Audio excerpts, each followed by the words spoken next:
Man, okay. I've been excited to come to Rochester, and I have been also nervous. I mean, I cannot tell if y'all have a mountain lion or not.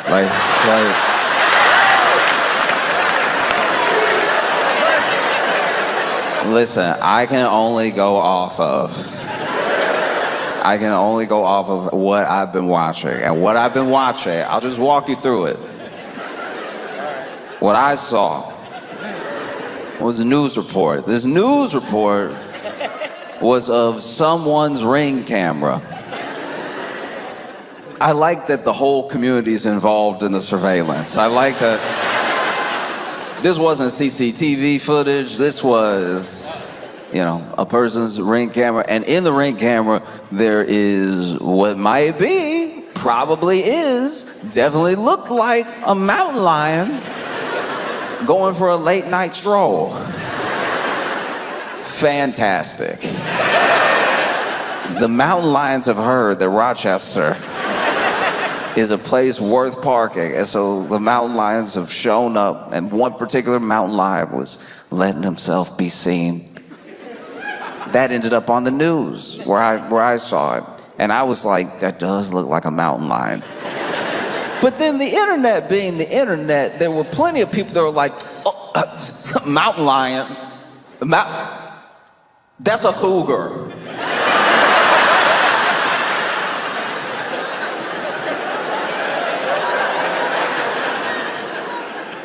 Nothing makes me want to get into it with people than well, actually, that's so beside the point. A very big cat is walking around Rochester. Cougar, mountain lion, help me with the major difference. And then people initially, when the report came out, there was a shelter-in-place order, right? And I heard about the shelter-in-place order, and I was like, order? Who was fighting to get outside knowing there was a mountain lion out there? Who was like, y'all know I always wanted to pet one. This is so unfair. Every time something fun happened, I gotta stay inside. Shelter-in-place order is crazy. I saw people commenting online off the video, and I saw some people that were like, "Aww."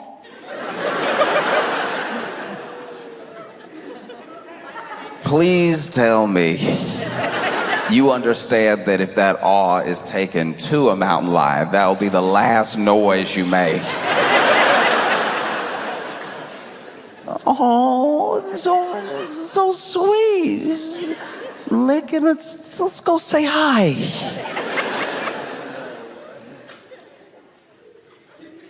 Aw. Aw. Wow, okay.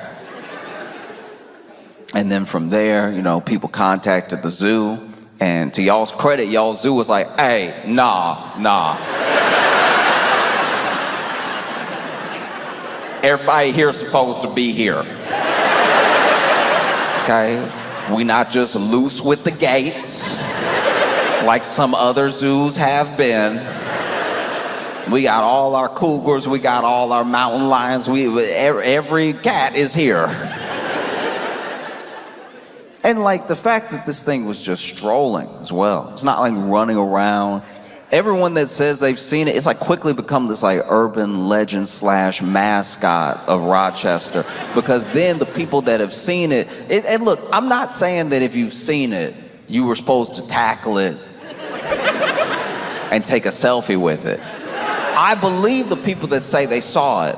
I believe one person in particular that says that he saw it. I believe the man that your news interviewed that said that he saw it.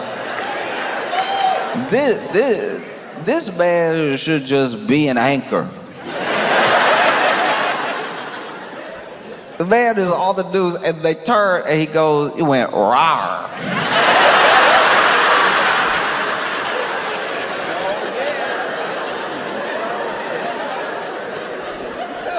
And I was like, go on. So far, this is very believable. He's like, it went rawr, and I was like, ooh, I'm good. No, none of that. No. I like how that's how you get away from wild animals. It's like, because admittedly, look, I'll tell you, as a black person, that's exactly what's happening. If you see a wild animal out in the not wild, you start conversing with it like somebody you owe a lot of money. Hey, look, no, hey, listen, no, look, no, please, no, no, bruh, no, thank you, no, please. Look, nah, later maybe, but no, not today. Oh, Lord help me, oh. This man gives this interview, he says he saw a row, and then he was like, no, I'm not messing with you, no, thank you, no, I'm out of here, no, I don't mess with lions, tigers, bears, good policy. These are good things to keep in mind. I don't mess with any of them. And then my favorite thing about the interview wasn't that he was like, it could be anywhere. It could be in those bushes, as this man looked up.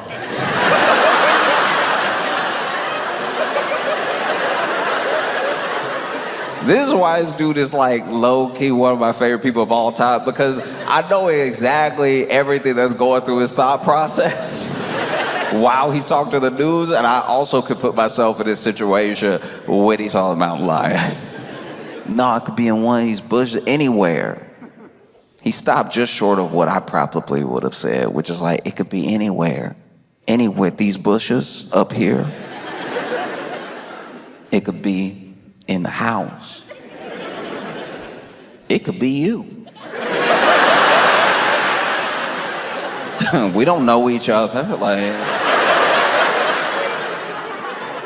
how we know he didn't stand up, tuck the tail, and was like, reporting live?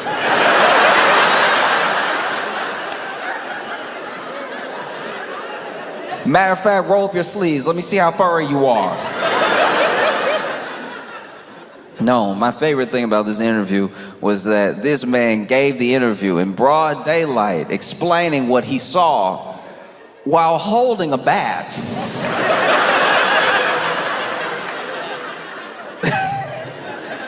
It's like, that's why I keep it with me right now. That's why I got it on me. And I'm like, yes, but no. No, that's why sometimes I don't like the movies that Hollywood makes, that, you know, they put scenes out there that wouldn't go the way that we've imagined. You know, you put Idris Elba in one movie with a line, and now people think they could fend off a mountain lion with, like, not a thick bat. Like, that bat looked like Pee-wee grade. That was not a slugger, you know?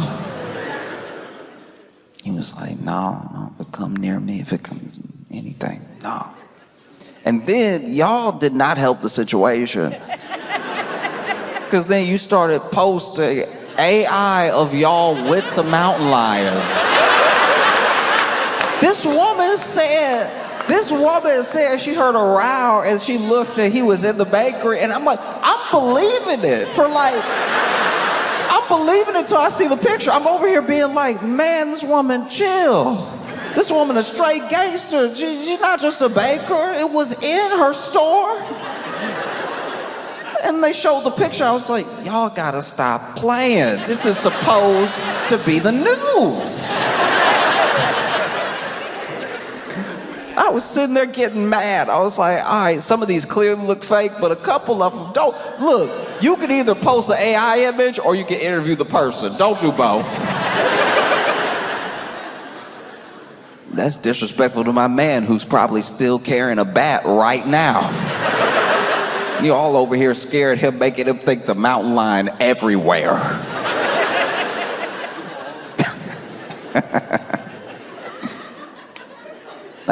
No, look, don't approach a mountain lion. If you see a mountain lion, there's a whole number you're supposed to call, so some like actual professionals come deal with the mountain lion. That was another little gripe that I had that I will admit.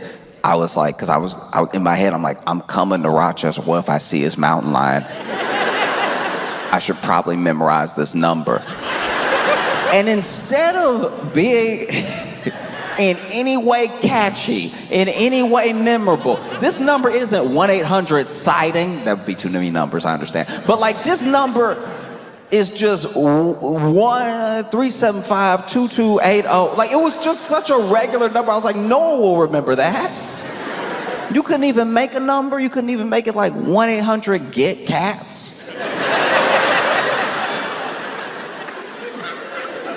Not even try. Now I'm over here, I see the mountain lion, I don't have a bat on me, anything. I'm doing the regular thing, the thing that we know to do. No, I'm not messing with you. I'm not playing with you. Get away from me. Oh no, oh geez, right? And now I'm trying to call the number and I'm like, 1.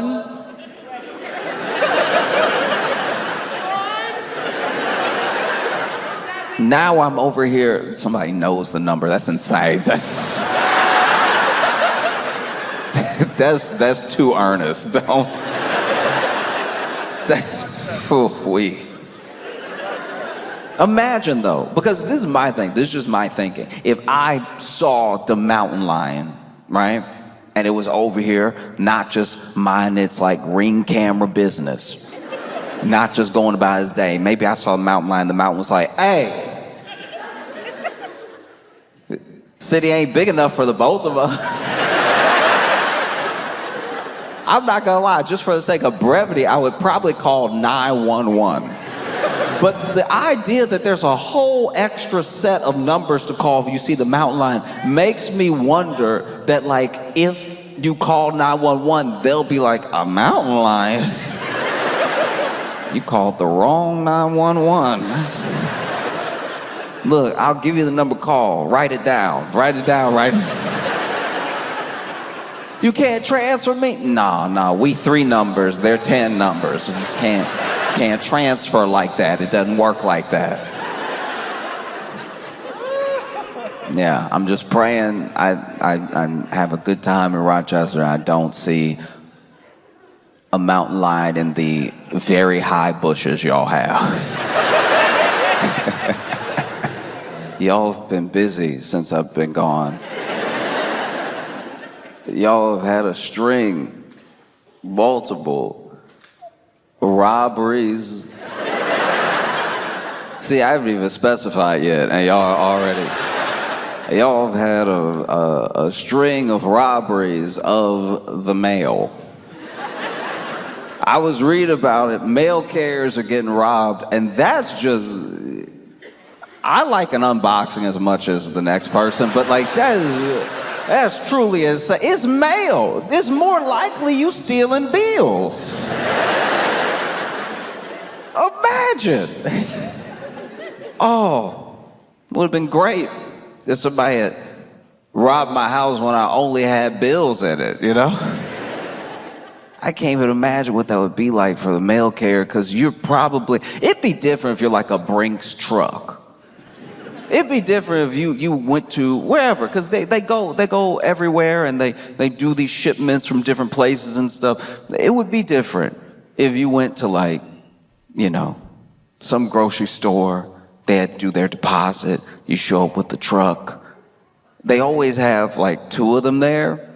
And I used to think that was for security, but the worse the economy gets, I'm like, nah, that's so somebody doesn't quit on the job. That's so somebody doesn't just drive off with the truck. There's at least one other person there to keep you accountable. But they'll have the person who's like loading up the truck or loading something in from the place that they're picking up from, and then they'll have one person just sort of standing there looking at everybody. I used to work at a grocery store. This exact thing would happen. Like they would come with the truck and there would be somebody that looked at everybody like a suspect.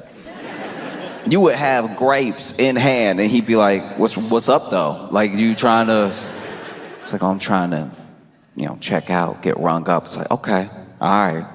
Likely story, but okay.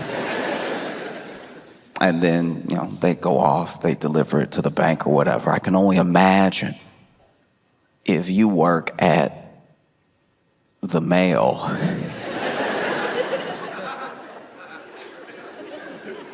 And somebody roll up on you. Maybe they have a gun, maybe they don't. And they're like, hey, come up out of everything. I don't even think you'd be trying to be brave. I think out of genuine confusion, you'd be like, the mail? Yeah, everything you got. It's like, I can tell you right now, because of the route that I'm on, none of these about to be checks. You know what I mean? Because it's not even like they're robbing the mail carrier of like the best neighborhood. You just robbing the mail in hopes. It would be different if this was like the 1800s. It would, because back in the day when they robbed trains, those trains did bring like mail with them. And a lot of that mail was like, from bank to bank, or somebody sending something to someone that was precious. You had these great train robberies and everything. Now, you'd be sorely disappointed if you were to hop on an Amtrak. You're like, okay, everybody, this is a robbery. It's like, all right, first of all, let me tell you right now, every single car in that Amtrak, bathroom destroyed. So already, you get on the Amtrak, you'll be like, all right, everybody, this is a...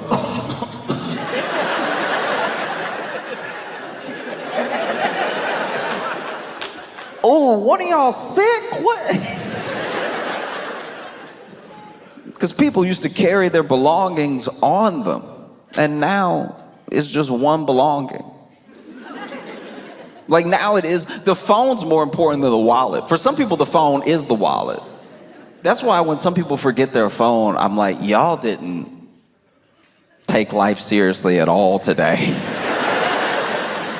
Do you know what I mean? Like it's one thing if I forget my ID, or if I forget one of my like cards, or if I forget my keys or my AirPods. Like you do the little check before you go, make a song out of it, right?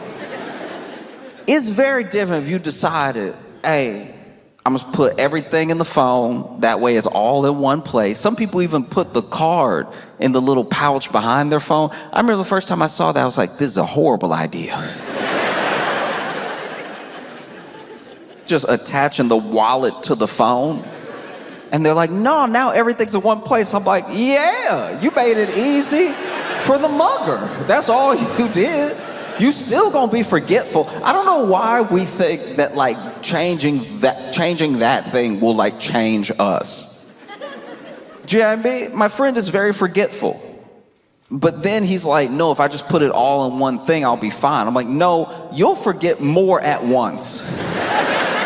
Your day will be worse. Because then, I already saw this, right? You saw that they put the phone into the back of the case, into the wallet, right? All one thing. Then they were like, why even use a case? Let's just mush the credit cards into the phone, let everybody pay with their phone. So now, a lot of my friends don't even carry credit cards. It's just the phone. So now when you forget your phone, I'm like, who are you? The phone was your ID, it was your credit card, it was your phone.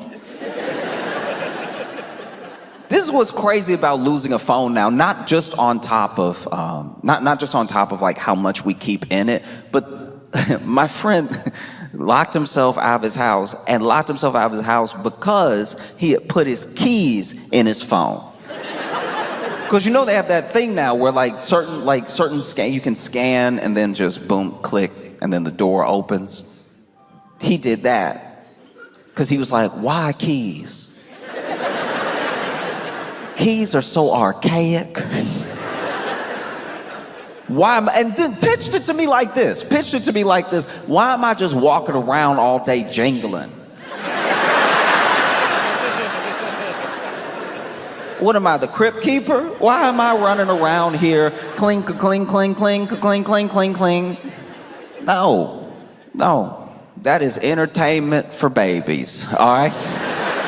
Only thing that keys are good for him, put the keys into the phone. And then with the credit card, he was like, why am I just carrying around plastic all the time? All the time. Then the card expired. You don't even know the card was about to expire. So then you over here trying to pay for your groceries looking dumb.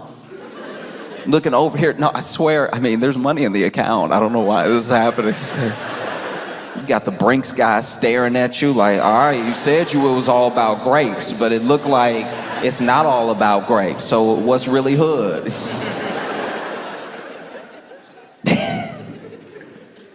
Now I put the card in my phone. I put the keys in my phone. I got everything all the time. And I'm like, all right, but what happens when you don't have the phone? Because you're telling me all this as like the reason to put everything inside of one thing.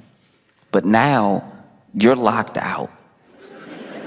You're locked out of your apartment and you're sitting in my apartment. Somebody who uses a key to get in. I don't know. I feel bad for you. You gotta use this archaic technology. You gotta turn it with your wrist like you're from 2000 BC. And then that's the other thing that was crazy. It's like all these things that were for ease, he ended up being so much worse off because I told him, I was like, you didn't even have your phone on you to call me. You had to find me.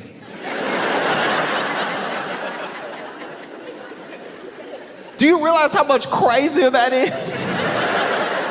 If you had kept it all separate, if you had diversified your belongings, and then realized, ooh, I forgot my phone. Let me use my key to walk back into my apartment and maybe send an email to a friend or let someone know I'm gonna be late, right? Or if I had, forgot my key, I now have a card and a phone to either call someone else who has the key or just go to, where we keep our spare key.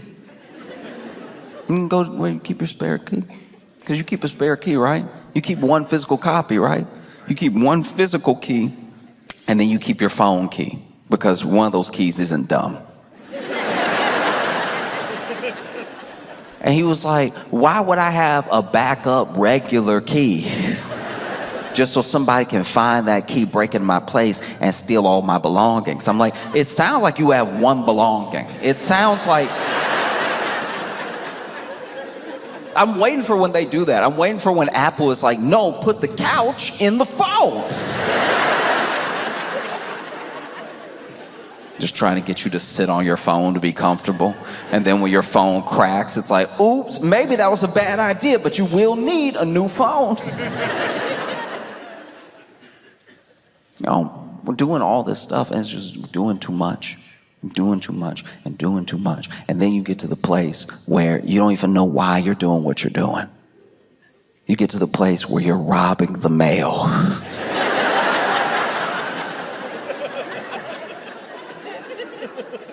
Truly for what? At best, it might be like a blender. If you are robbing the mail and it is not an Amazon package, you're already losing. Because when I tell you right now, this mail that you're stealing, this like paper that you're stealing, is paper that the people it's going to don't want. Forget bills. This is like begging people to open up a new credit card. It's begging people to subscribe to a magazine they subscribed to one time. It's just asking for money.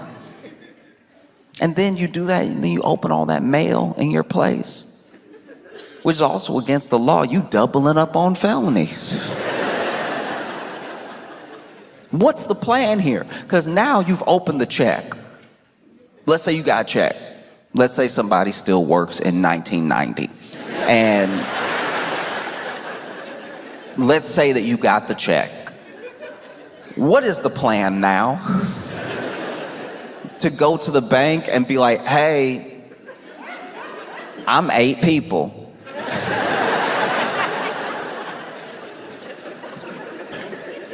No.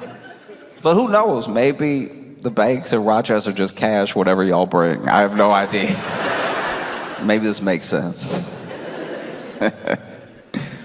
I know it's been spoken on already, but I am genuinely, I've been looking it up.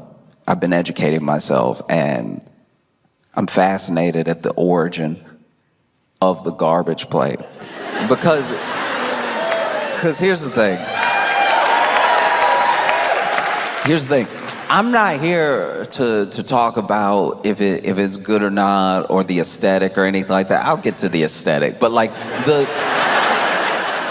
the name.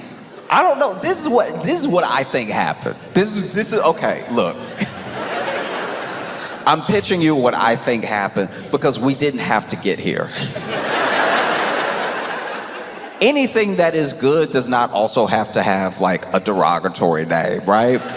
But I think that like something happened. Something happened where like I live in New York City. I live in Brooklyn, and New York City is very dirty. There's a lot of garbage out.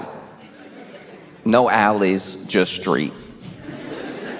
I remember the first time when I moved to New York, because I moved to New York with very little frame of reference of what New York would be like. And so I moved to New York and I saw the trash on the street and I was like, oh, okay, I didn't know we were in a state of emergency. I had no idea. I picked the wrong time to move because the garbage, and piled up too, almost organized in its chaos, piled up about waist high at the sidewalk, you know? And then I realized that's what you do there. You put the garbage on the street. Like for a day, well, not a day, for like 3 days out of the week, we are the garbage. And somehow nobody has seen fit to just make an alley.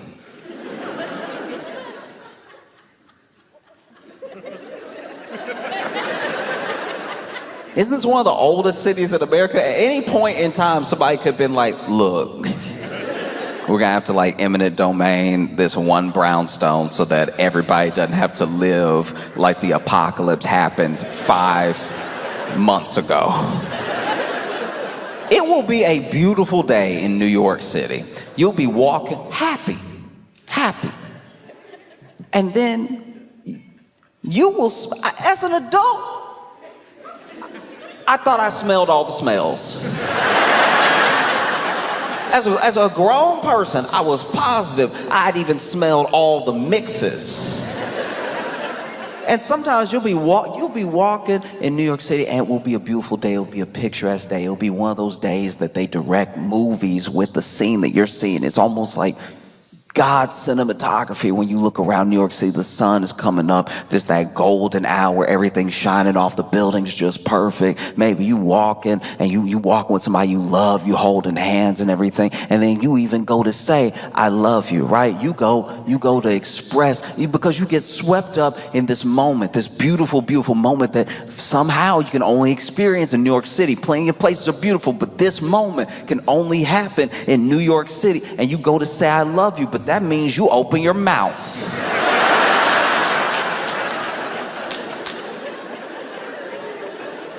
And so now this person whose eyes you were looking deep into, you go,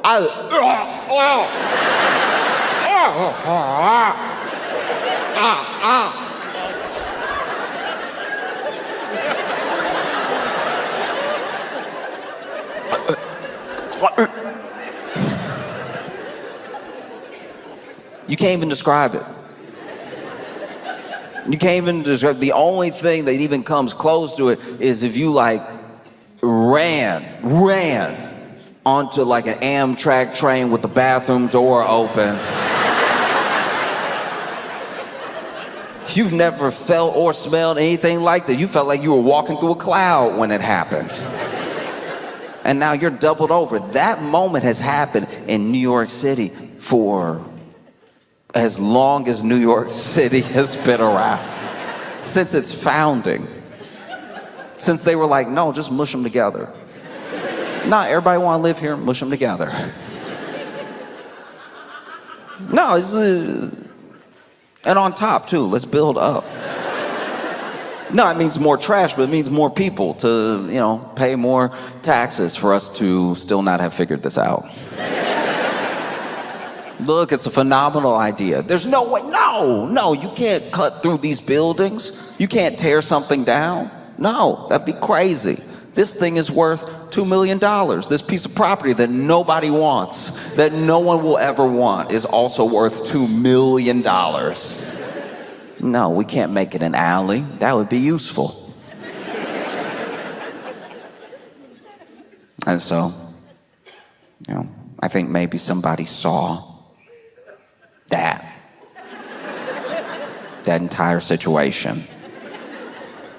And they were in Rochester and they were eating at one of their favorite places and they were like, that looks exactly like what's in front of me right now. I've seen it and I feel like there were other names because there were other words available. You know what I mean? This is how I'll put it. It would be like if I baked a cake, right? If I baked a cake and it was a triple chocolate cake, right? So, and not just triple chocolate in the way that it's like chocolate layer, chocolate layer, chocolate layer. Let's say I really took my time. I really did something like decadent. I really made like one layer almost like chocolate chip cookie. It's a little bit more brownie than it is like cake. And then the layer above that, I went a little bit like dark chocolate with it, right? And it had a little bit of filling in the sides of it that was also like something you don't usually get in a chocolate cake. And then the top of the chocolate cake is very light. Very, like, not the like fondant type stuff, like very light icing and a very like moist top, melts in your mouth, right? And then you had this chocolate cake and it was actually, let's just say for the sake of the argument, the best chocolate cake you've ever had in your life. Incredible. You were moved by how good this chocolate cake is, because you never had chocolate cake like it. This might make you act different, move different throughout your life. You never had chocolate cake like this before. Never has somebody put chocolate cake on a dish and then you put fork to cake and then fork to mouth and cake to mouth and then felt this good about your life and yourself, right? It's never happened before. And so then you ask because now there's a different person. You're a different person when you had the cake, before you had the cake, and after you had the cake, right? You're about to move through the world with more love, knowing that there's cakes like this to be had. You're about to spread the good word of this cake because more people should have this cake, more people should feel this happiness, right? And you take a break from chewing, from everything, to ask me, what kind of cake is this? And instead of saying triple chocolate cake, instead of listing the ingredients, you ask me what type of cake it is, and I say, Dookie.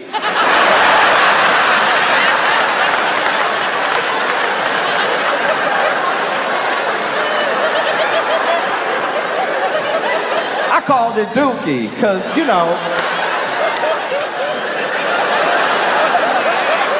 no, because when you look at the plate, you know what I mean?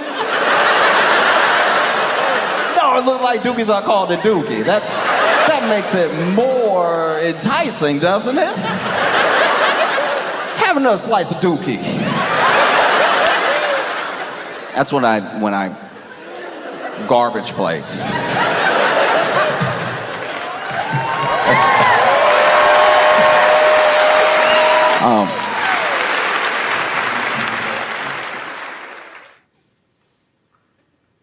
They may have found signs of ancient life on Mars. And I don't know how that helps us.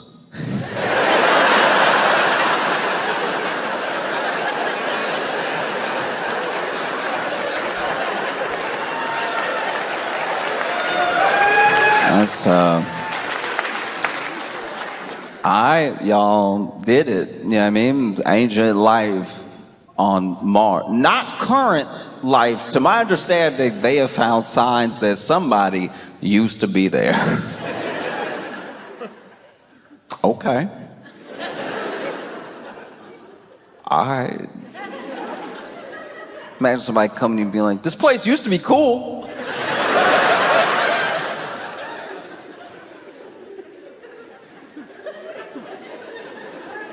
Because I've thought about that. I've thought about how, what if, let's just say, for the sake of argument, what if there was like ancient life on Mars?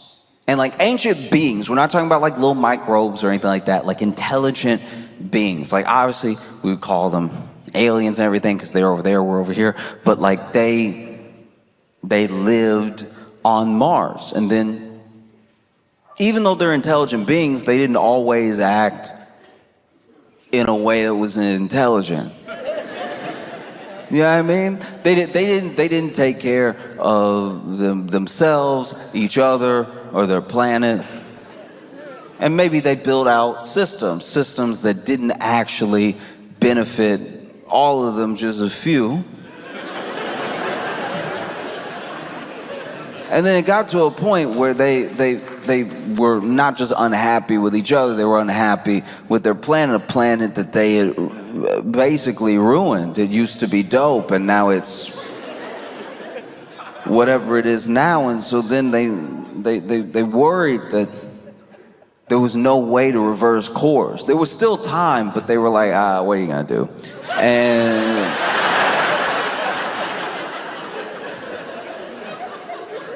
And so then they, over time, remember, this is ancient. Remember how long the universe has been around. They looked around and they were, in some ways, very intelligent. Maybe intelligent enough to find another place to live. And maybe they find a place, and maybe it's called Earth. And maybe they went to Earth and they, been on Earth for so long, they forgot where they came from, but being intelligent beings, they made all the same mistakes all over again. And so then there comes this day where they look around and not really happy with themselves or each other or their planet, and rather than hopefully not wrecking it or themselves, they're like, what if we went to Mars?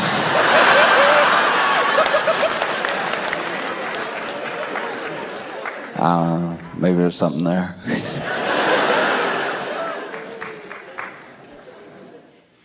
Because I do think that, I don't know, I feel like that's as likely as finding life on Mars. Because that is where we're at for the most part. There's a lack of belief in the idea that you can still build community, or the idea that people can still see each other as people. That's incredibly troubling and scary. I think that we rely now on communication that is more served to us than we seek out. We feel like we seek it out because we're discovering it in real time. In real time, you are discovering your For You page. In real time, you are discovering when you're scrolling, and you feel like because you're making the choice to scroll that it's the choice what you see next, but it really isn't. And based on a bunch of things about you, we think we're shaping the algorithm, and it's a high likelihood it's the other way around.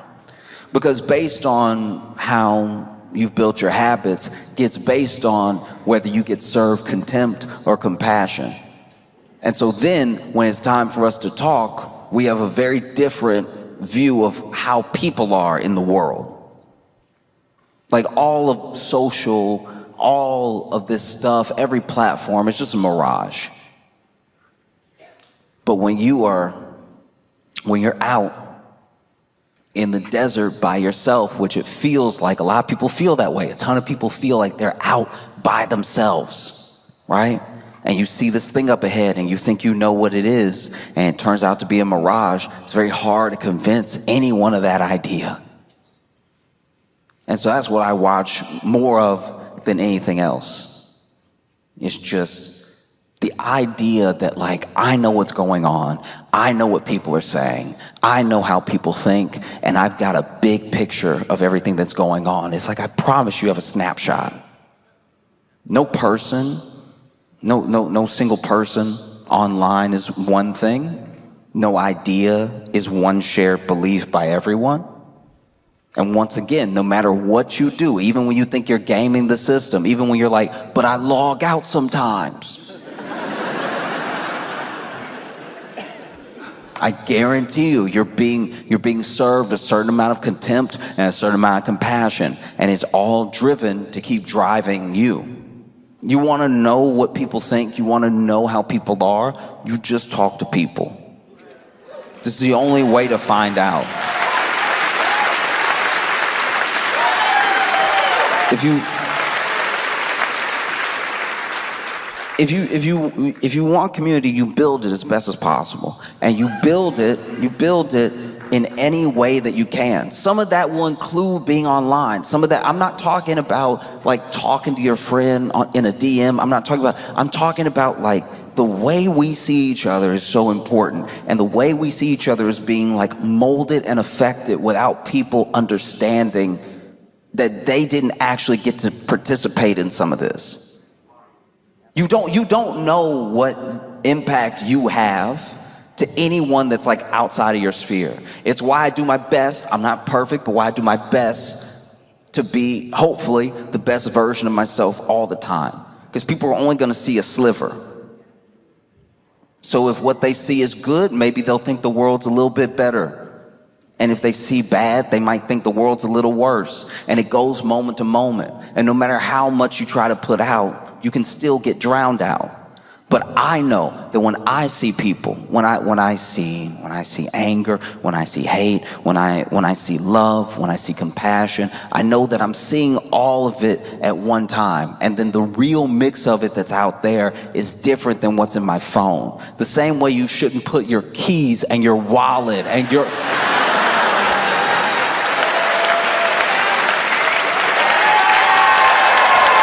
Do you know what I mean? The same way that if you put everything in the phone and then you lose sight of what you're up to, you're lost. It's the same way that you cannot just trust that what you're seeing and what people are saying, and these people as well, these people, whoever these people are. Because that's the other thing about opinions online. It's the other thing about people online. We didn't vote for like a king or queen of online. Somehow any person saying anything is representative of everybody at any given point. That's not possible. I wish it was what was happening when it was like a smart person. But like, who knows? Like, smart people usually don't keep you online because they're like, hey, you should live your life. It's very bad for business. When people live their lives and when they meet people and when they talk to people and they have real conversations with people, when they really sit down with people and they get to know people, that's scary. It's scary for everybody who benefits from what you're like when you're just on your phone. You need to be very, very careful of how we look at other people, how we judge other people, because I'm telling you right now, this thing will run away from you.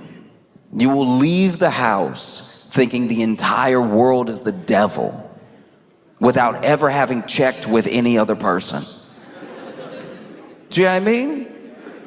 I've gone outside and I've talked to people, and there are people, I'll tell you right now, there are people that scare me. There are people that scare me. There are people that walk around on trash day in New York and yawn. That's insane. It does. I don't know if it gets crazier. That's terrifying. And I'm talking like hot. Summer trash day. Not today, Satan. No, I see that, and I'm not gonna lie, I cross the street. I treat them like they got a pit bull. I treat them like, you know? Well, yeah. Like I don't know. And sometimes you want to throw your hands up and just say, none of it's worth it or anything. And I don't know. I just don't believe that. There are some things that happening and your response, what you put out into the world, it is coming back. It may not feel that way. And maybe, look, maybe you're a kid and you're impulsive and somebody makes you angry online, so you get real nasty with everybody all day, and you don't even think about like the ripple effect that thing has. But like, people take online, obviously is not real, but people take real things off of it, you know? And I've talked about this before. I'll never stop talking about it because I genuinely believe it from the bottom of my heart that the bravest thing you ever do. I remember I read this and it stuck with me, and I hope it sticks with me for the entirety of my life, because this is how people make money. This is how people control you. This is how people mess with your mind. This is how people turn you against other people. The bravest thing that you will ever do in your entire life is accept that there's nothing wrong with you. Nothing intrinsically wrong with you. There's nothing that is like that needs to be bought to fix you. There's nothing that you need to, and that is not to say that everyone is a perfect person. I'm not saying people don't need to work on themselves. I'm saying that like you are not beyond the measure of like the love and care that a person should receive, right? And then the second scariest thing you'll ever do in your life, and like some people can't do it. Some people live and die. They get buried without ever doing it. The other scariest thing you'll ever do in your entire life, I promise you, is change your mind. And like, I don't think that I personally don't think we're in a place where we're too far gone. These two things can still happen. It takes a second for them to happen. It takes a moment for either one of them to happen. That there is nothing wrong with you. Now, you're not perfect. You make mistakes. There's nothing wrong with you. There's nothing unfixable, unlovable about you. And then there's a world that looks different than the world in your phone, or even the world from your experiences. But I promise you, changing your mind will not kill you. But this isn't the world. It's not even your world. It's just what you're being served to keep you on the platform. But I think somewhere along the line, we start to feel like it's a window instead of a TV. Do you know what I mean? It's not a window. There's no way to know what everybody thinks. And there is no like side to reality. So when you're watching something, and when you're watching people react to something, you're seeing a piece of it, but you have to remember what you're being served. Like that's what's happening. Different amounts, compassion, contempt, depends on how you look, depends on where you go. It's worth seeing the full picture for yourself. I think to fail to do that is to start to fail to be as human as you can be. You know, this thing that we have is this incredible tool, but like tools are also weapons. A tool can protect you, and you can use it to hurt other people. Like if you thought a mountain lion was like walking around all the time and you just had a bat with you just in case, it's like not.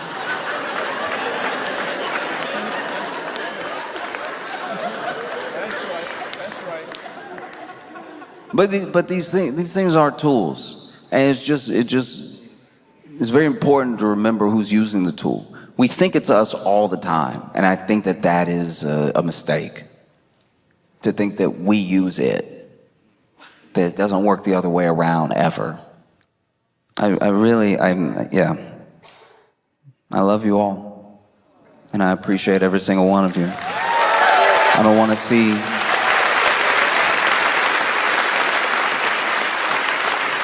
I don't want to see people destroy themselves because they thought that they had a mirror, they thought that they had a window, and they just had a TV.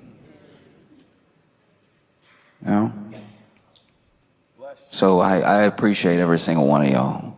I can't even describe it. I was so excited to come here and spend time with you, and that is definitely in spite of the mountain lion. So, Rochester, y'all been amazing. Thank you so much. I appreciate y'all so much.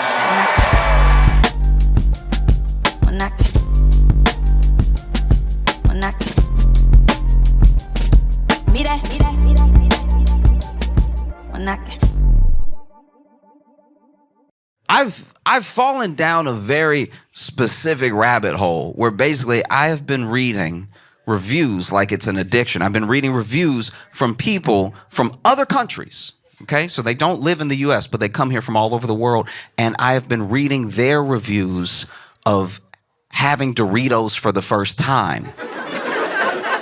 And y'all, I think we did crack again because when they come over here, it's people from France being like, I had one, my friend offered me one, and then when I looked down, I don't know how much time had passed, but there were 6 bags on the ground. And this is my thing, like, maybe what we are doing with Doritos is bad, you know what I mean? Because when you read the back of a bag of Doritos and you look at the ingredients, they all are words longer than what should be in food. If you read the back of a bag of Doritos, it looks like the recipe for meth, right? It's just a lot of propylene glycol sounding stuff and everything. So no wonder they come from around the world. They come from Europe, Asia. They get addicted and everything. It's sad to watch. It really is, because then they're in the review, they're like, I just ate so many and I couldn't stop. And then if you're reading it as an American, you like, yeah. Like, this isn't exactly news or anything, you know? If anything, that's on you for getting 6 of the little bags. You should have got a family-size bag.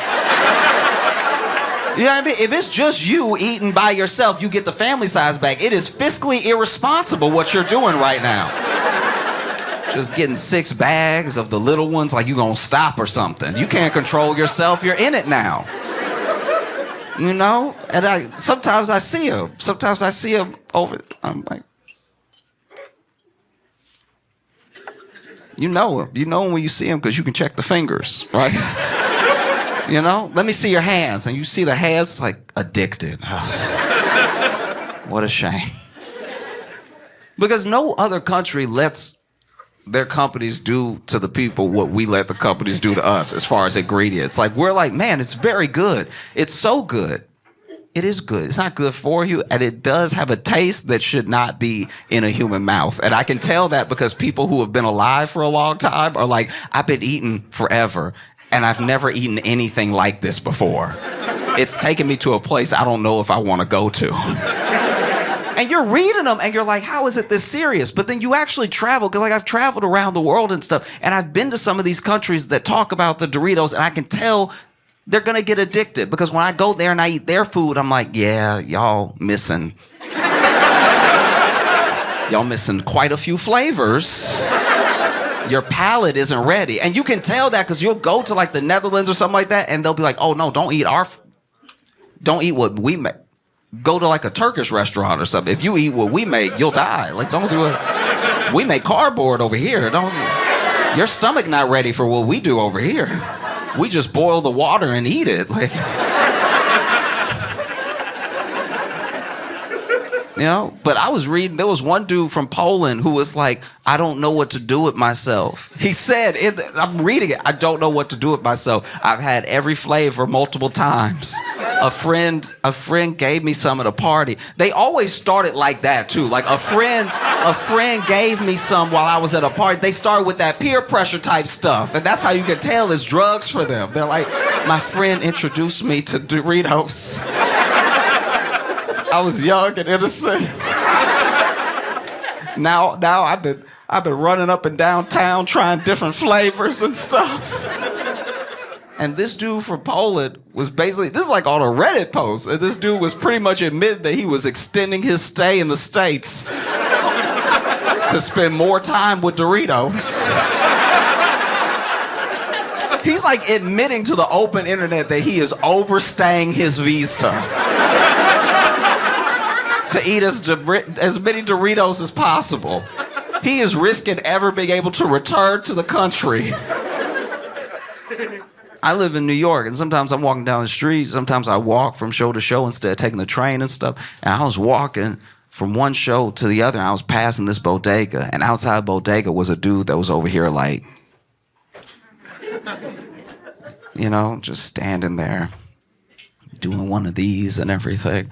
And I don't know, I've lived in some bad neighborhoods, all right? And when you see this, you know their day isn't going well, right? This right here, if you walk up on somebody and they're doing this, you about to be asked for a favor, right? Like, these are not the movements of someone that's just gonna wish you a good day, right? So you're about to hear a story when you see this. And so I'm walking by, and as I walk by, he's like, excuse me, sir. And I was like, oh, that's different. What's up? How you doing? He's like, I was just wondering if you could spare $1 or $2 so I could get something to eat in there. And then I had a $5 bill in my pocket, so I handed it to him. He's like, oh, thank you so much. And to get some Doritos. It's like,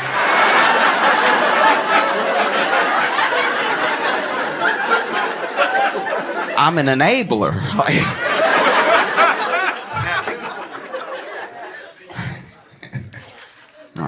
I've been very excited to come to Dallas and spend time with you, make you laugh and everything. I love coming here because I grew up in Louisiana, and so we would come to Dallas a lot.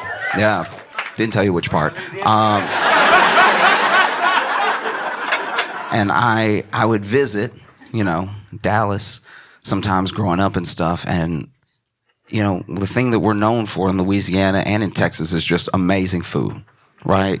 Things that will change your life, things that you won't forget, amazing meals of every type, you know? Like, we're known in Louisiana for a lot of the Creole stuff, jambalaya and, you know, gumbo, everything like that. And then in Texas, it's a lot of the barbecue, a lot of good meats and everything. And then you see people in other parts of the country that will start a whole restaurant pretending to do what y'all do here, right? Like pretending to be the same. You know, and then you'll go there. You might even walk into a, you know, real Texas barbecue restaurant in Pennsylvania.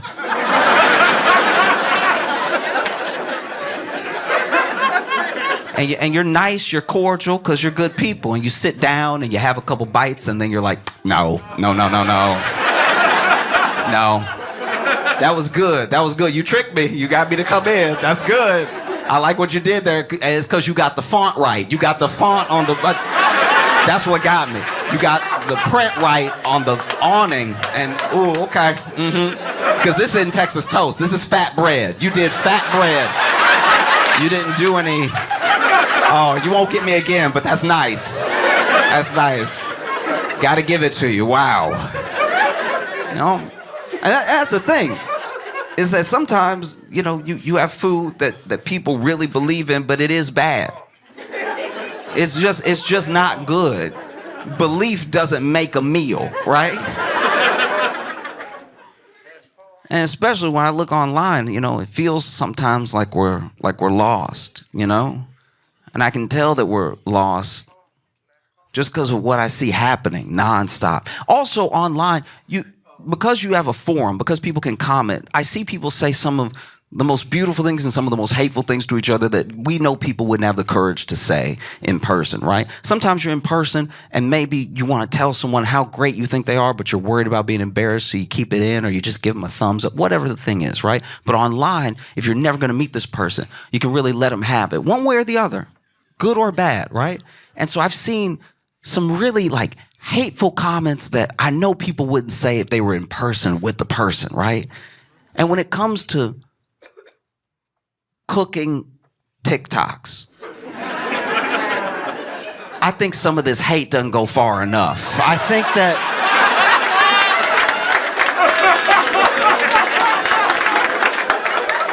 it's important to really let the people know. You know what I mean? Because you watching whole nasty recipes be made and then people just commenting the vomit emoji. It's like, no.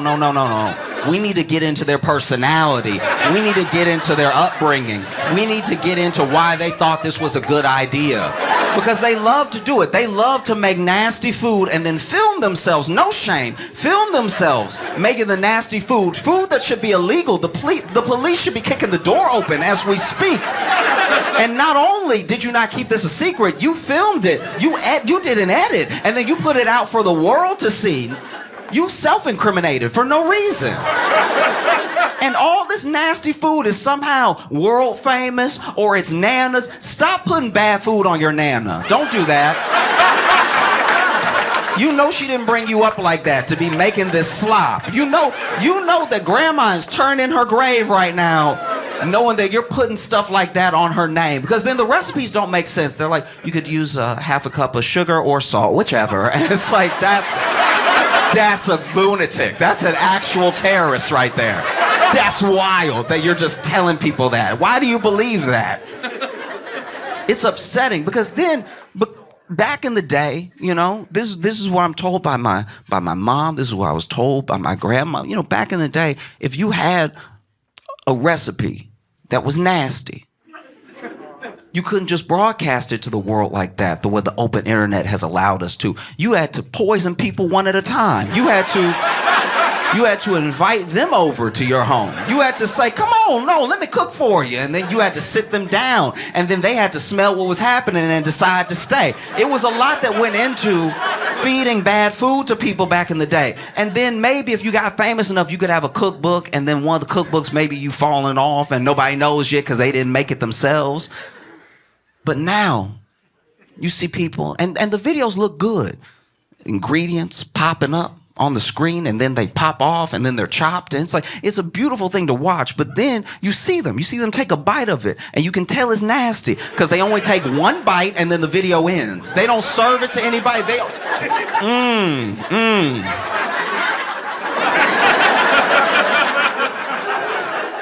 Because you know you've been invited to someone's house that thought they could cook but couldn't. And then you took a bite. You're a good person. So you go ahead and you take a bite, and you know when you take that first bite, okay, I'm gonna have to get rid of this. I'm gonna have to figure out a way. If there's a dog nearby, but I'm not gonna swallow. No, you're not gonna get me. You take that first bite, and they're like, how you like it?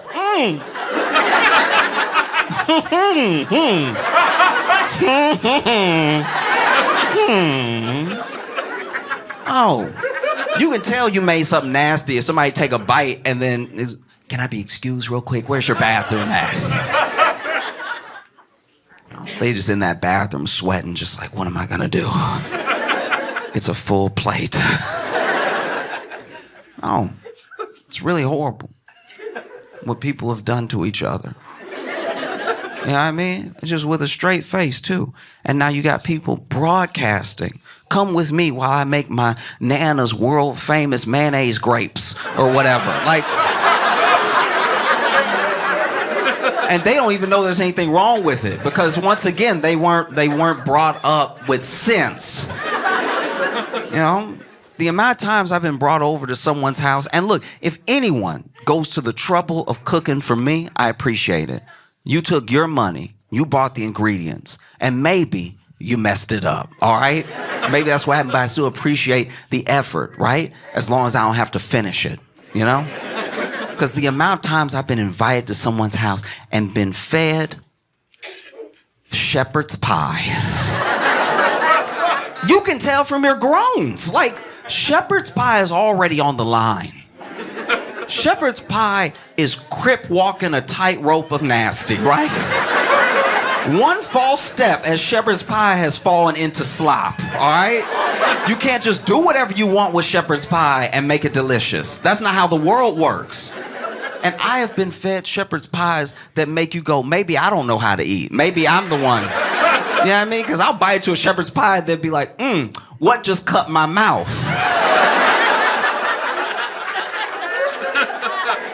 Because that's what I hate. If you invite me over, at least know you cook what you cooked.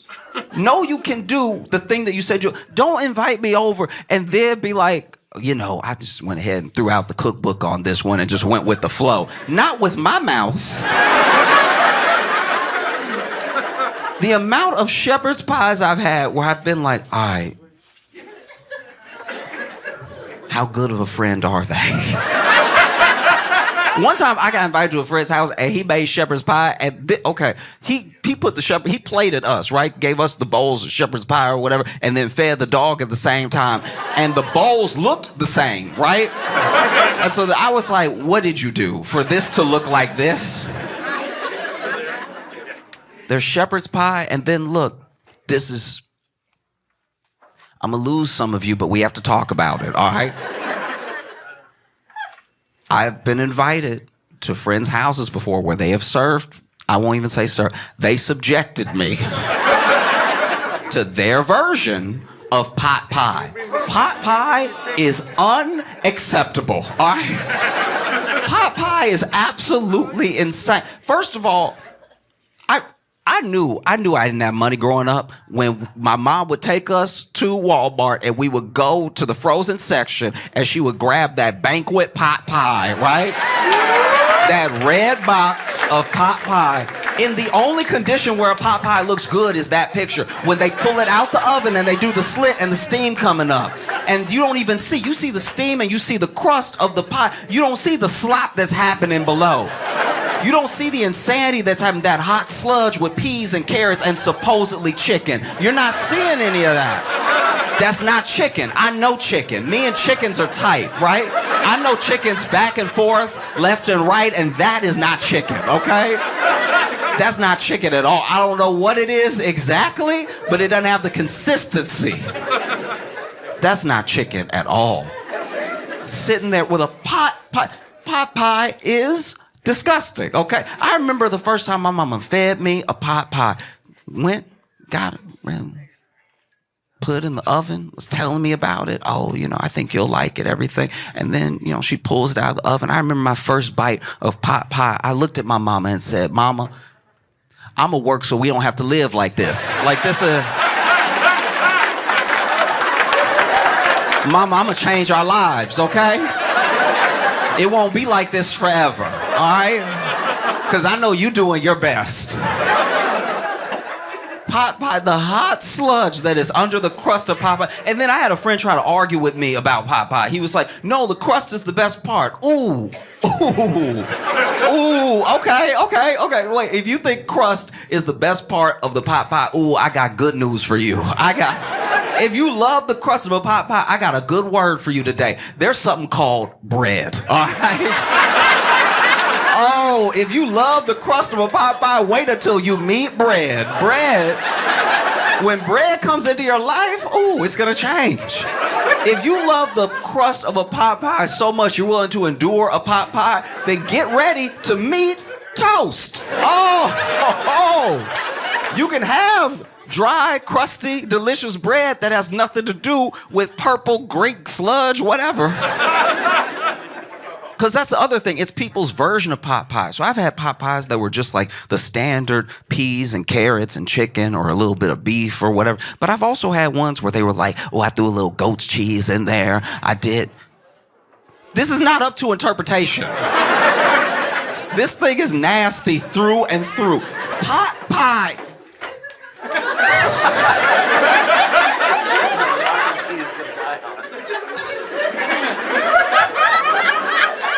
Pot pie.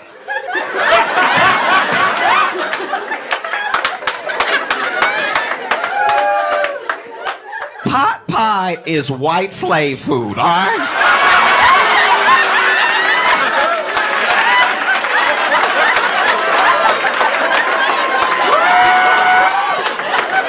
This is the food of subjugation. This is the food of fiefdom, all right? Pot pie makes sense if this is the 1600s. We don't have to do this. We are Americans. People fly from around the world and overstay their visas to eat our cracked Doritos.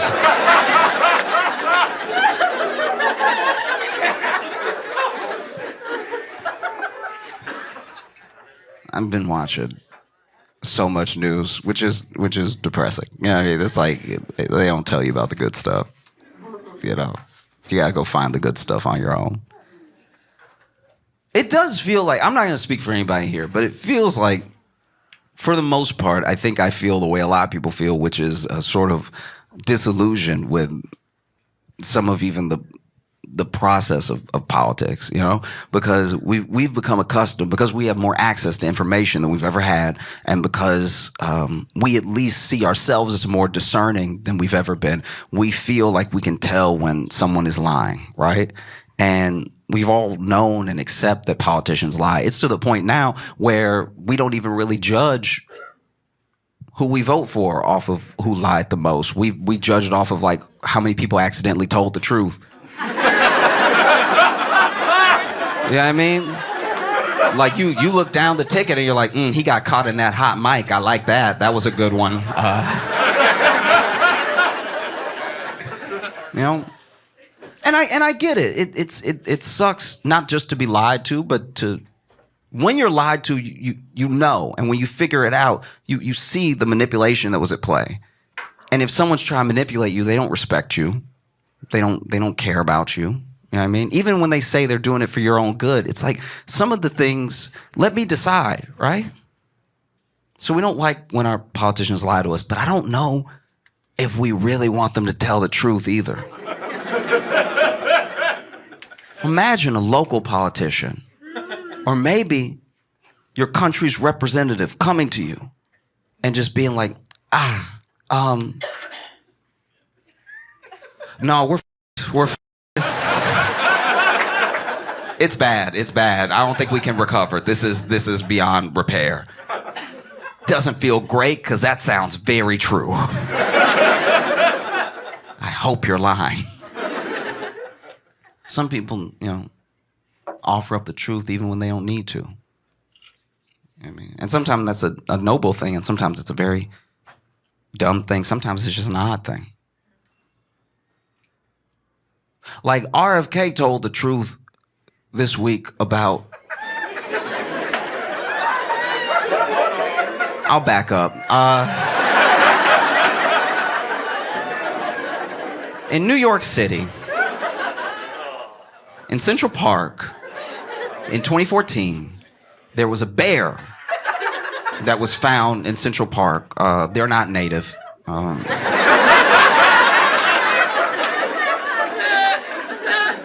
There was a bear that was found in Central Park next to a bicycle, right? And no one understood what happened. The police looked into it. The police couldn't figure it out.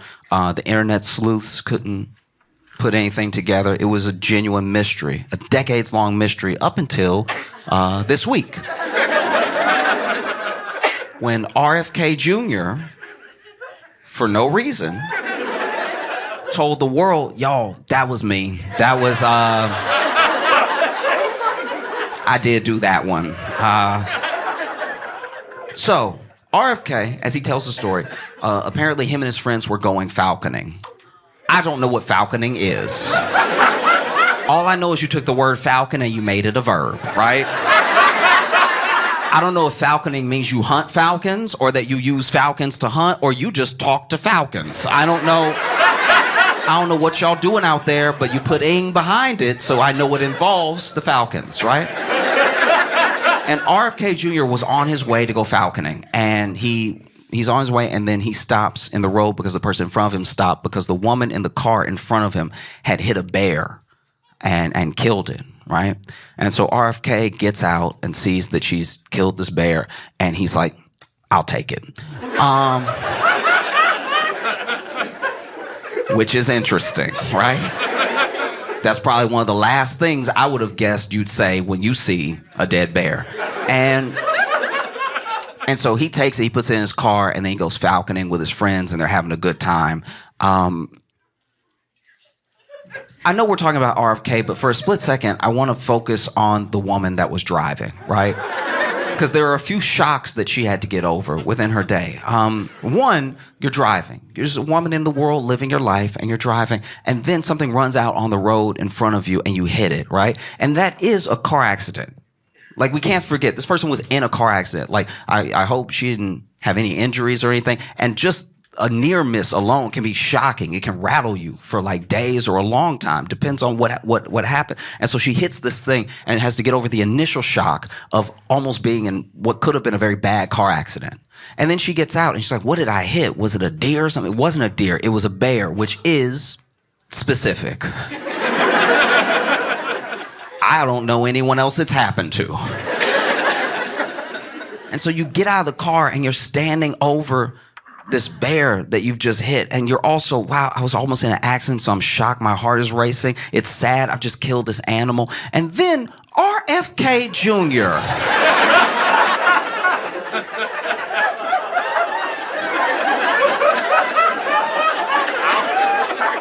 walks up to the other side of your car and stands over the bear with you and goes, I'll take it. Like you were selling it at a yard sale. And so RFK Jr. went falconing with his friends, and they were falconing for a while, apparently. According to him, they were having a great time. So I don't know if the birds were extra talkative that day, or I don't know what was happening. But they were like, you a falcon, you a falcon, you a falcon.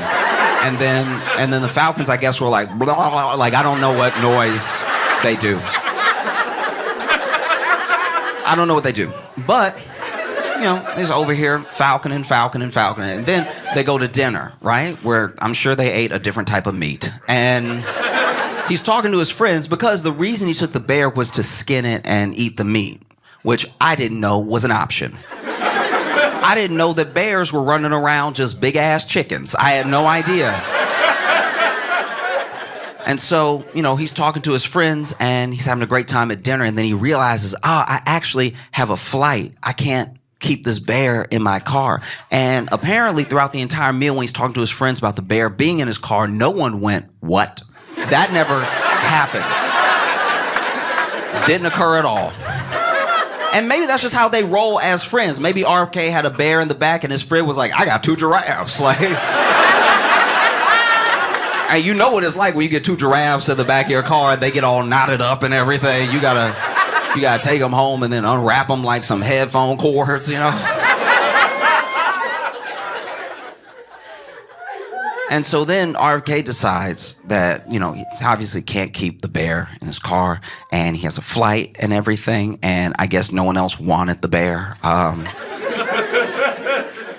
so he went to Central Park, and as a joke, this was like a prank that he was doing, he left the bear with a bicycle that he also had to get rid of. I don't know how big his vehicle is. How big is your vehicle that you got a bear in there and you have a bicycle at the same time? So then he leaves the bear and the bicycle in Central Park and then goes and has his flight and goes wherever.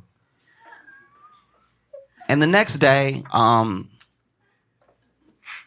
no one really got the joke. Like, no one really...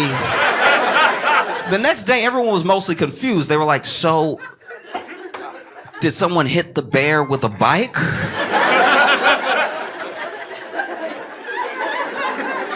Or was the bear riding a bike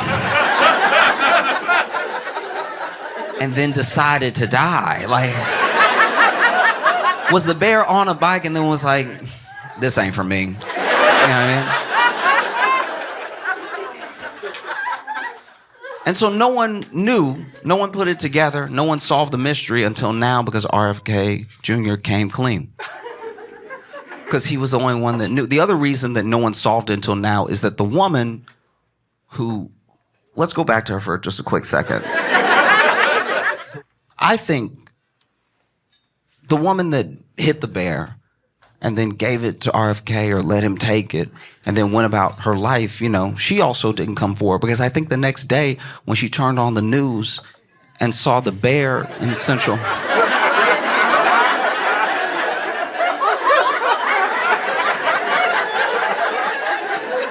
she had to have been like, nah.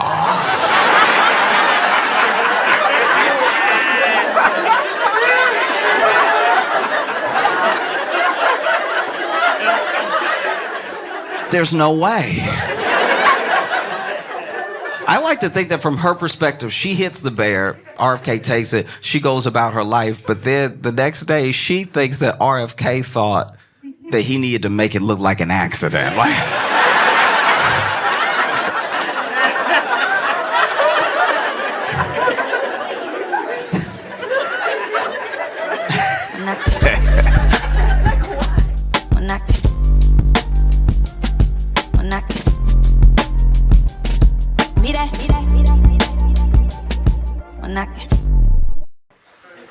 Have y'all seen the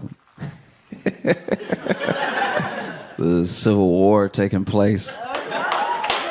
All right. If you haven't heard, that's fine. That just means you live in a functional life because what I'm talking about happened on Twitter.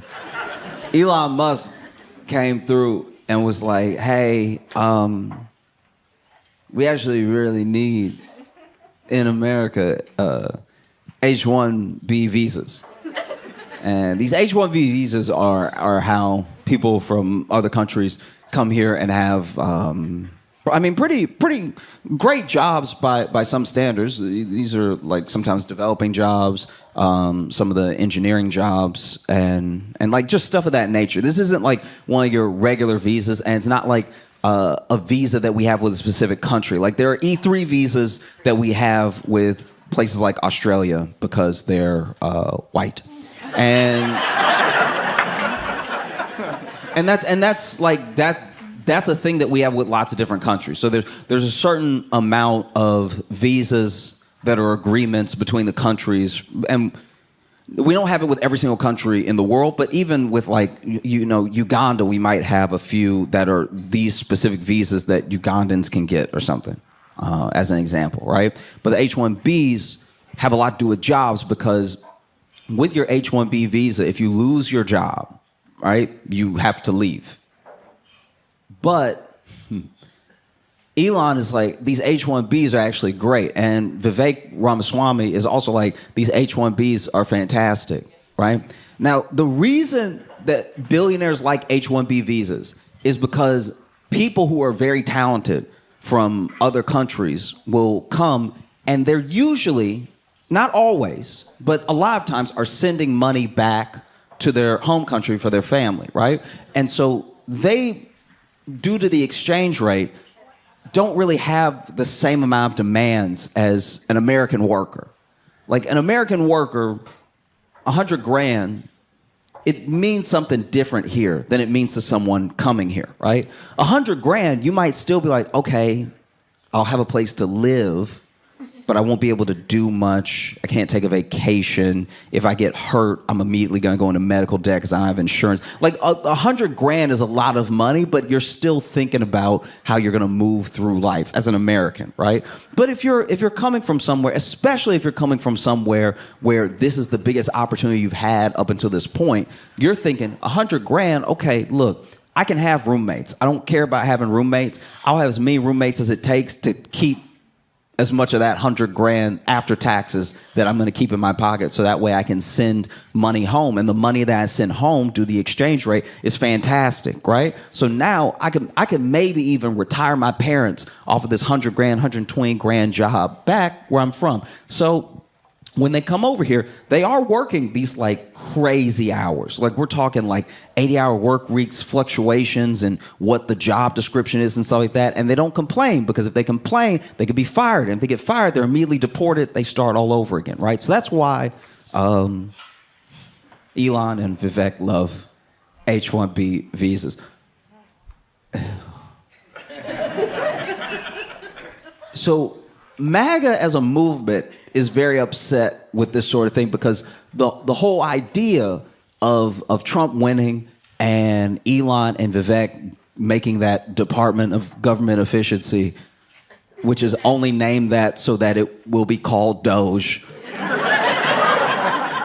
which is low-key one of the most unserious things I've ever seen in my entire life. Like, that was when I was like, oh yeah, we're cooked.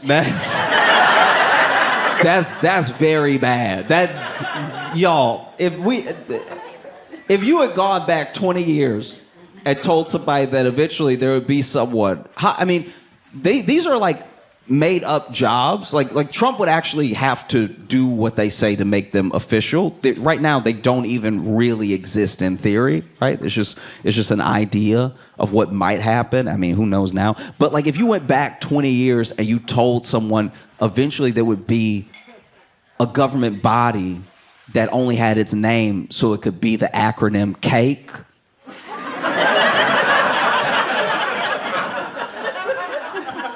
I'm sure that person 20 years ago would ask, when did all the smart people die?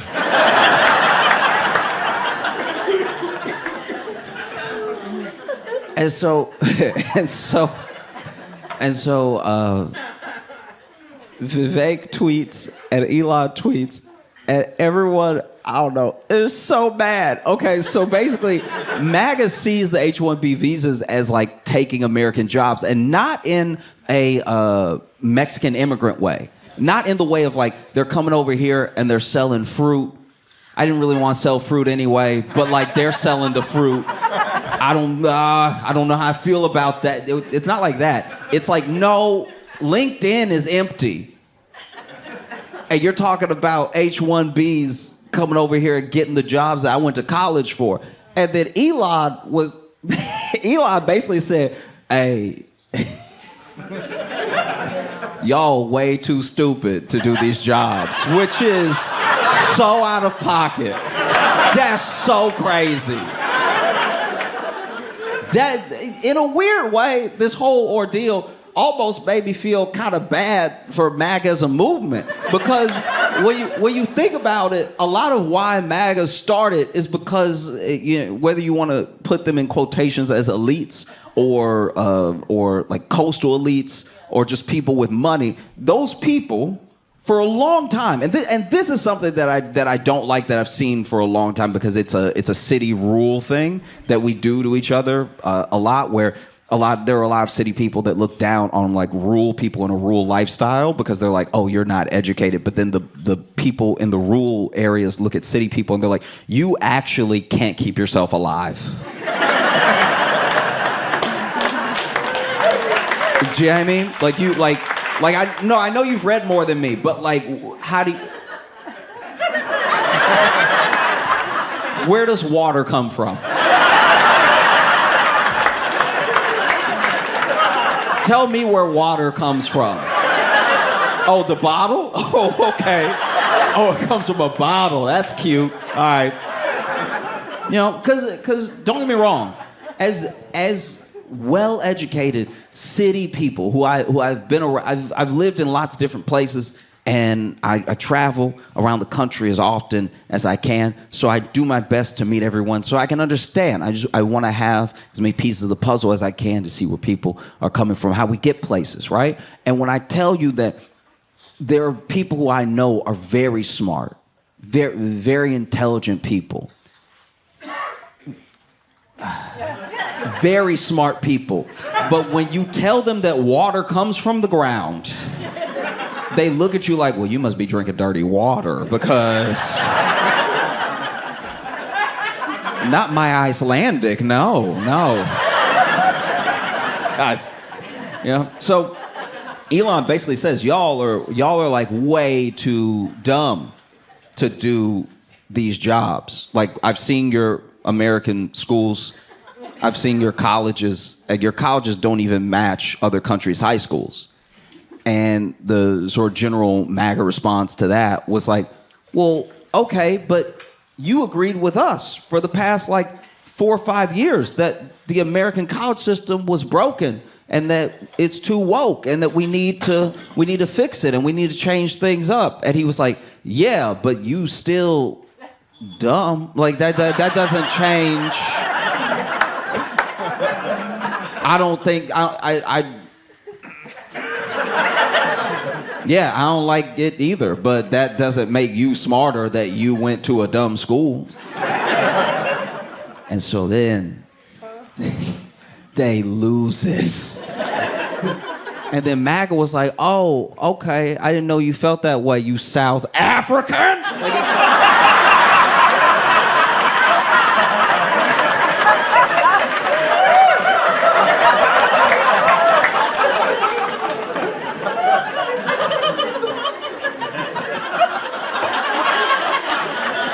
It's hard to find a whiter man than Elon Musk. Like no, I mean, like literally and figuratively in a sense, because he's very. Oof. You know what I mean? Like the sun, not a friend, right? But the way they were calling that dude African, just. You ever? Because they're like African, but then I'm an African American, and that I've never had racism miss me like the Matrix.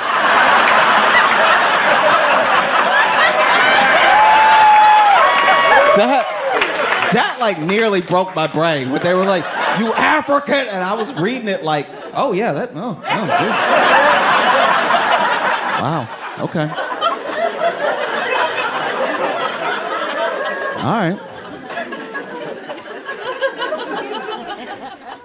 Elon has the most money in the world, the richest man in the world, and this is how you know that the path to riches is a dead end. Because this man has always had money, and he has more money than anybody. And he plays with different people. Sometimes he's number 2 for like a day. Sometimes he's number 1 for a week. But he's richest man in the world, is safe to say, right? I'm sure somebody can pull me up 4 months from now and be like, actually, this other person. It's like, yeah, for 20 minutes. But like, it's richest person in the world, and he's still deeply, deeply missing everything about what a joyous life is. He's the richest person in the world, right? But out of all of that money that he has, all of the money he has, and he has almost all the money that he has, right? He has a cartoonish amount of money. All the money that he has, he wants nothing more. I can tell you this right now, just from watching his moves, just from watching him talk, just from watching how he's interacted, even in this little spat that he's having. I'm not saying that this is the end of MAGA or something, or that the Republican Party's gonna fall apart. I'm saying that just this glimpse, this dude has all of the money in the world. He can have anything that he wants except acceptance, except like actually being in a room and knowing that everyone wants him in that room. He cannot buy being cool. He cannot buy. He cannot buy genuineness. There are always going to be people who love Elon or think Elon's dope because they think that he's a genius, because they think that he is going to help them become like him, or just because he has money. But then when you strip all of that away, I don't know Elon, and I don't necessarily care for much of what he does, but I know a person hurting when I see it. Do you know what I mean? I know like a hurt individual when I see it. And this dude has not stopped tweeting since they call him a South African, like since it happened. They have been coming for this dude's neck nonstop. And it's like sometimes I don't know. Sometimes you see something, you're like, oh, that's a lot. You know what I mean? Like, I'll tell you how I feel about what's happening to Elon right now. And all right. This may just be me, but there's a video online of this guy. This is right when the Popeyes chicken sandwich dropped, okay? And if you remember that was a time to be alive. You would think that Popeyes didn't serve chicken. You would think that something revolutionary was happening because they took the chicken that they already sell and they put 2 buns on either side of that chicken. People ready to fight over this chicken sandwich, and they were running out, not of chicken, of the sandwich, which means they were only running out of bread. And people were losing their minds over it. They could not think, what do you mean you want chicken sandwiches? I waited in this line for 5 hours to get this chicken sandwich just to bite a piece of chicken and with bread on either side of it. I've been waiting all day to have chicken sandwich. Meanwhile, Chick-fil-A was next door being like, y'all,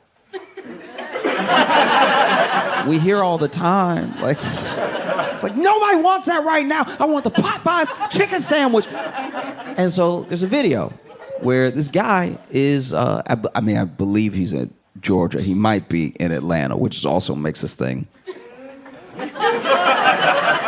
very poor judgment. But this dude is in Atlanta. He's a white dude, right? And everyone else in the Popeyes is black. And I don't know how long he's been waiting. I don't know why he's so mad, but he's stomping around, right? And he's stomping around and getting in people's faces and stuff. He's like, "Where's my sandwich?" And then finally he goes up to somebody. He's like, "Get out of my way now!" And like it's just going back and forth, right? And then finally his sandwich is ready. He snatches the sandwich. He's like, "Give it to me!" And then he pushes somebody out of the way. And the person filming him is just like, "Oh no, oh no." Fast forward like 5 seconds, maybe 10. He's in the parking lot, sort of folded up. Because somebody beat his ass.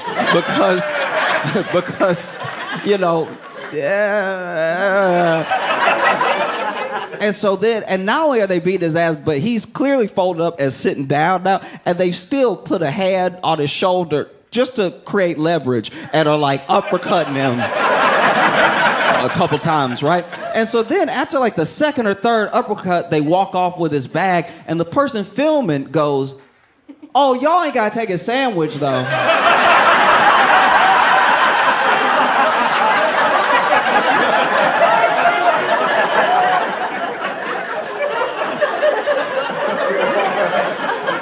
Which is weirdly, I don't know, which is a very short, but a very poignant, like lesson about racism, or at least how people who experience racism treat the people who are racist towards them, right? Because even in this hateful thing, there's this line that's like, "Oh, okay, but that was enough."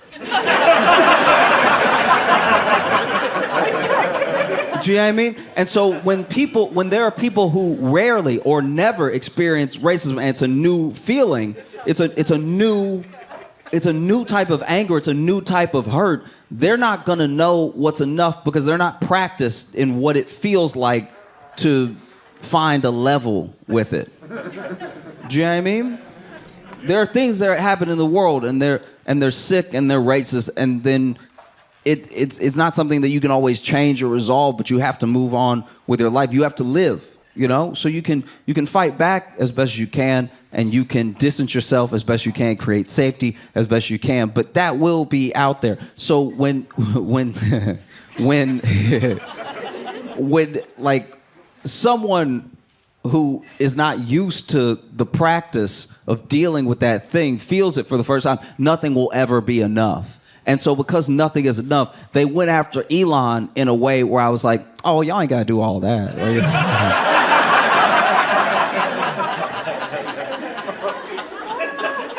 Because they hurt Elon feeling so bad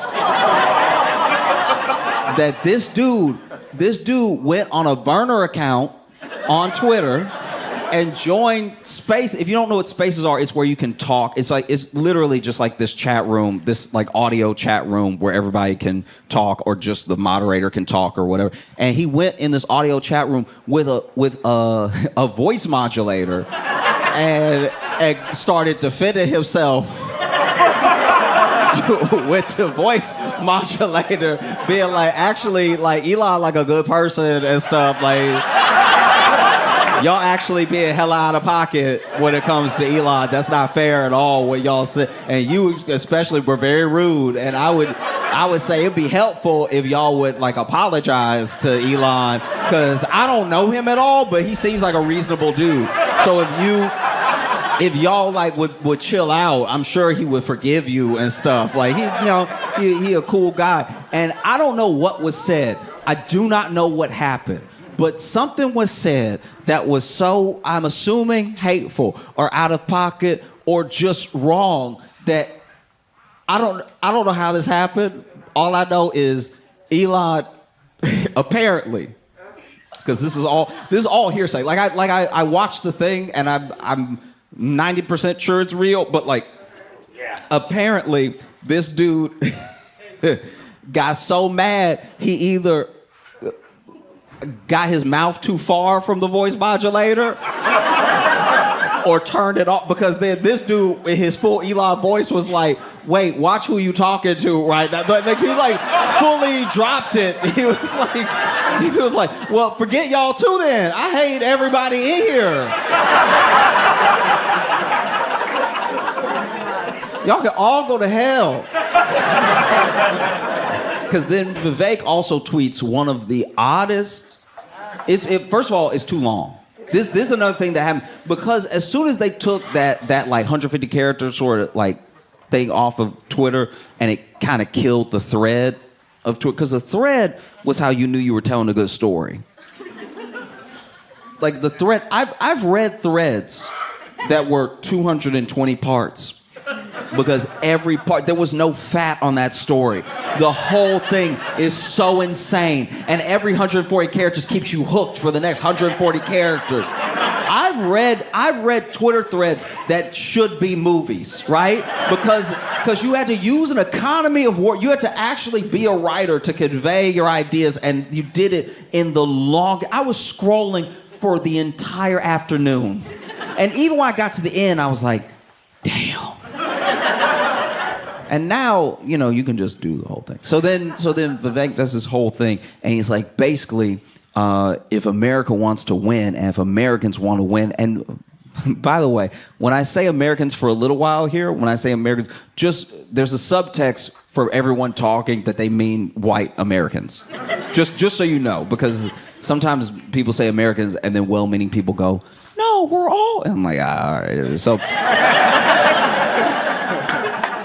So Vivek is like, if Americans want to win, then, it comes down to culture. And right now, your culture is trash. It's basically... It's basically a bunch of jocks looking at people who read like they're the dumb ones, even though the jocks are the dumb ones. And we're obsessed with like pretty stuff, shiny stuff and everything. And if you pick up some books, and if you do a little less, like Instagram, whatever you do, maybe you'll be worth hiring. That's at least how it sounded. And I was not that pressed about the whole Vivek thing. One, because I knew he wasn't talking to me. And two, because I've heard this sort of thing my entire life. No one is more used to this type of condescension than black people. You know what I mean? Because with black people, we're the ones where we're like, hey, I did all the stuff you said to do. I went to the right school, actually got a scholarship. I did the internship, and I am passionate about this field. Can I get a job? And they're like,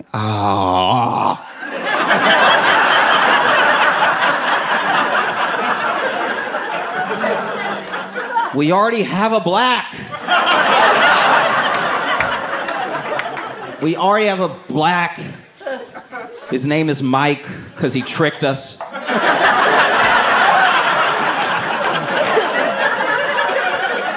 We already have a... Look, we would hire you. But the boss's dumbest cousin needs a job, and so we're going to have to give it to him. But, I don't know, keep applying, and then maybe if Mike dies... we'll need a black, so then you can do it. Do you know what I mean? Like that's just a general reality. And so to hear Vivek talk to white people like this was wild. That was so IPOC, because then the comments were all like, but I did all the stuff, and he's like, yeah, no, I know. But you're dumb. Like, I don't know. to tell you. I would never hire you, you know? And he doesn't say that. He doesn't say that exactly, but that's what he implies throughout the whole thing. And then he stops responding because it's thousands of people. But I don't know. There were so many people that came out and they were like, look, what the whole reason that we joined this MAGA movement, the whole reason that we thought Trump being in office was a good thing is because it would mean more good jobs for Americans. And look, if you genuinely believed that, then I don't. You know what I mean? No, I'm not being a dick. I'm saying like if you genuinely believe that, then like that's bad. You know how.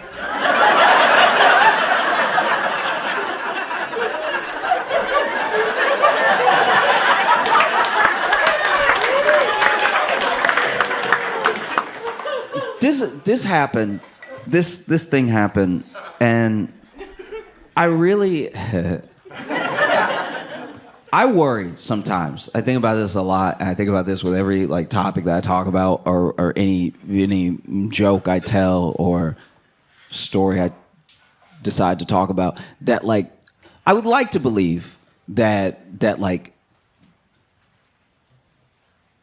I would like to believe that empathy, compassion, and kindness are the way forward and will get us somewhere. I don't know if that's true. I want that to be true.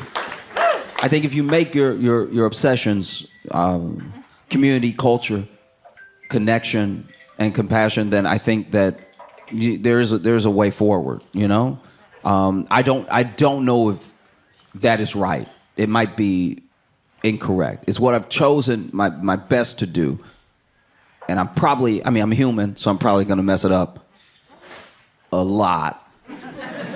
But one thing that happens in my mind, what I think of when I think of MAGA, is a story from when I was just getting out of high school. It might have even been my first year of college.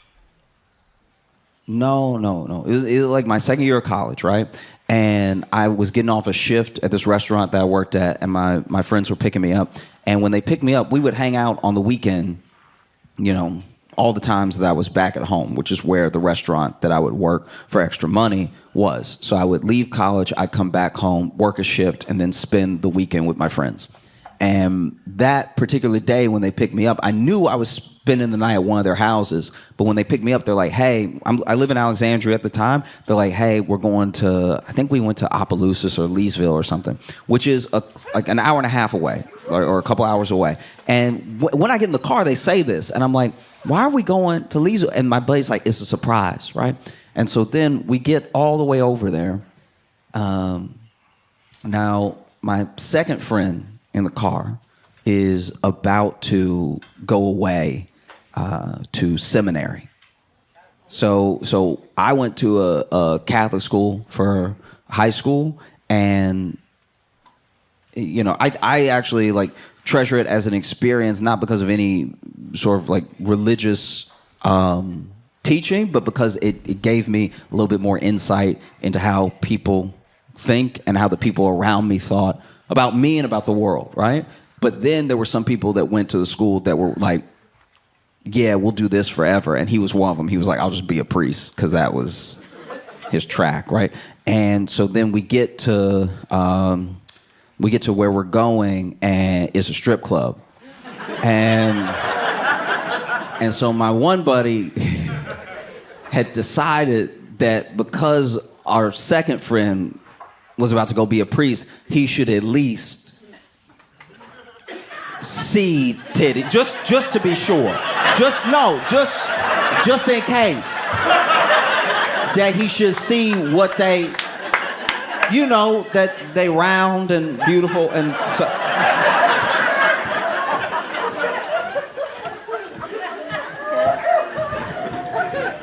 And so then, you know, we go inside, and I'm okay. I'm also like taken aback. Like my friend that's going to seminary is like, actually, I guess I'm going to hell, because he's looking around. He's like, right?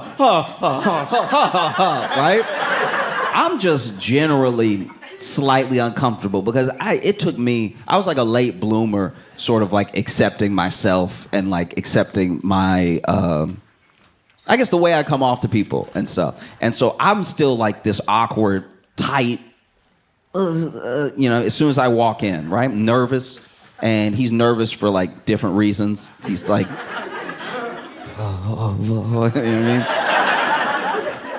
And so then our buddy who took us, who was driving, buys my friend who's going to seminary lap dance. And so it's not just any lap dance, it's a lap dance in the private room. And so I was like, you gonna give that boy a heart attack, and then he gonna die, and then he gonna be there and then be like, look, I did everything right, but I will say I did die at a strip club. That shouldn't even be on me because I didn't know we were going there. But she started rubbing up on me, and it was too perfect. I thought it was one of your angels, all right? And so then I got excited, and then my left arm started to hurt a little bit, and now I'm here. But that shouldn't even be on me, okay? I didn't drive myself. I didn't do it. And so then, he goes private room, lap dance, and he comes out of the room, a new man. The dude comes out of the room. I don't know what happened in the room. I'm assuming dancing, but this dude walks out of the room like he had to do all the dancing. He walked out the room disheveled.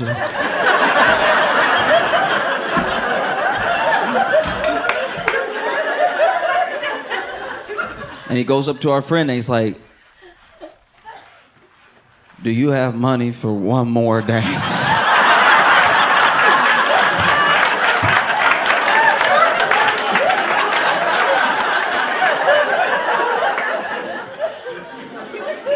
My friend pays for another dance, and he goes back. And, while he's in the room, I had my own journey. Because I was at the strip club, and I was just sipping on a Sprite, because this is back when I still drank soda. I had to quit. It's too spicy. No, it generally burns my chest. Like, it's too much, right?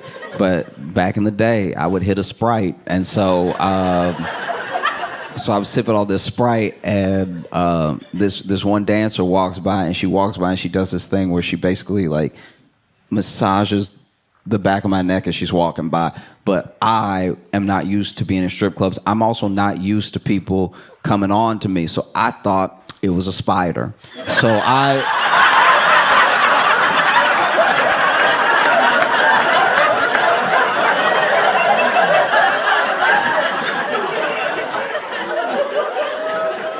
And so I thought it was a spider, so I started swinging. And I didn't hit anything, but I still was like...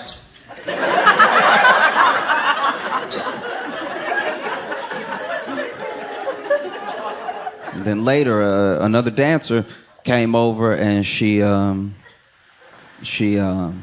sat across from me. She was like, hey, how you doing? I was like, I'm good. She said, what's your name? I was like, I'm Josh. And she's like, what brought you in today? I was like, oh, my friend, he's gonna go to seminary.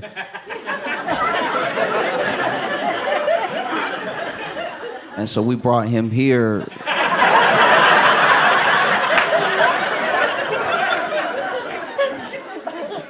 To make sure. I don't really know what the plan is. And she's like, oh, okay, yeah, that's a funny story. You're funny. And I was like, I didn't say anything funny. And he's like, oh, well, you're kind of cute. And I was like, oh, thank you. So you want to buy me a drink? And I was like, oh, yeah, sure. Do you want a Sprite? I'm drinking a Sprite. And then she smiled, very sweet smile, and then she got up and pushed her chair in and walked over to some of the other dancers. And she was, I don't know if she knew I could hear her. There was music playing, so I know she was yelling it to let them know, but I was still within earshot when she said, she gets up and she goes to the other lady. She's like, "Oh, y'all, don't worry. He's slow. Don't."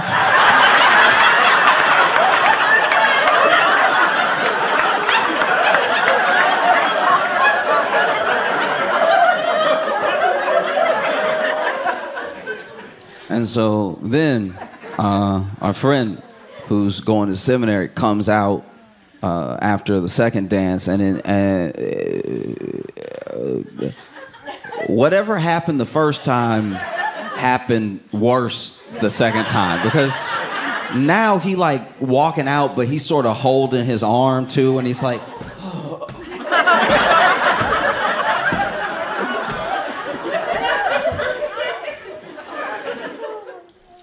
"Do you have money for one more dance?" Our buddy gives him money, and he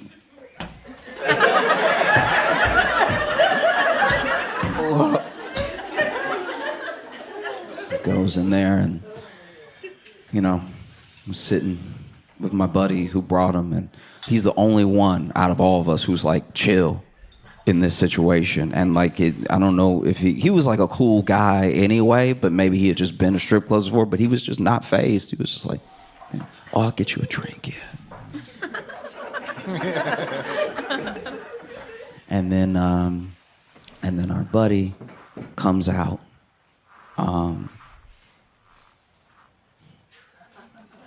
of the private dance room, and honestly, nothing working.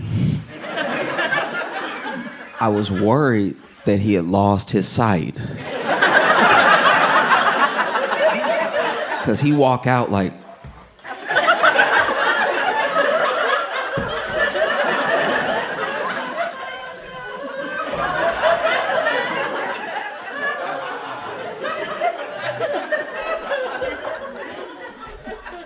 "Do you?"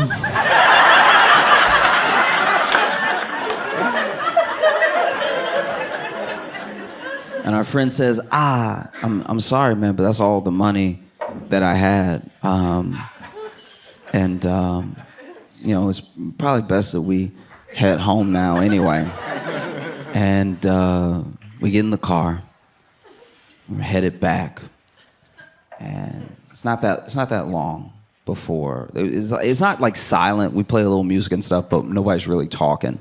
And then finally, our buddy that's going breaks the silence, and he's like,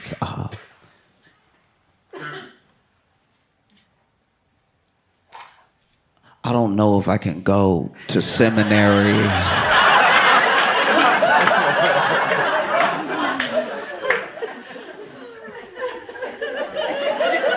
In that moment, I had my own dilemma, because I was like, does that shouldn't land on me though. Like I shouldn't. That shouldn't be any of my hell though, because we technically broke he was a pre-priest, but like there's gonna not be a priest now because of what happened tonight.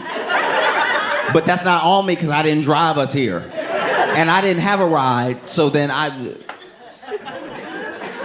and Uber wasn't a thing yet, so I couldn't have gone, and it would have been too expensive anyway. So I was just along for the ride, and now I'm in here, and then he talking about he not come.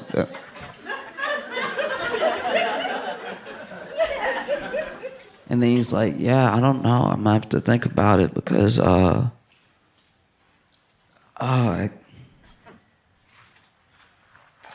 think Cherry loves me."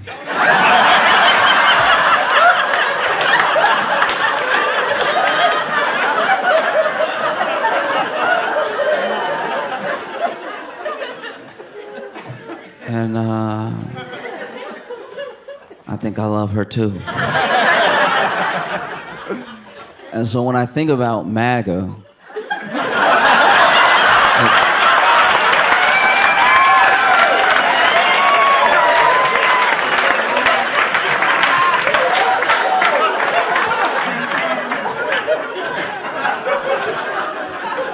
it feels like they love this dude, and he thinks, oh, I have their love, I'm good. And they think we love him and he loves us. But he's just up there dancing.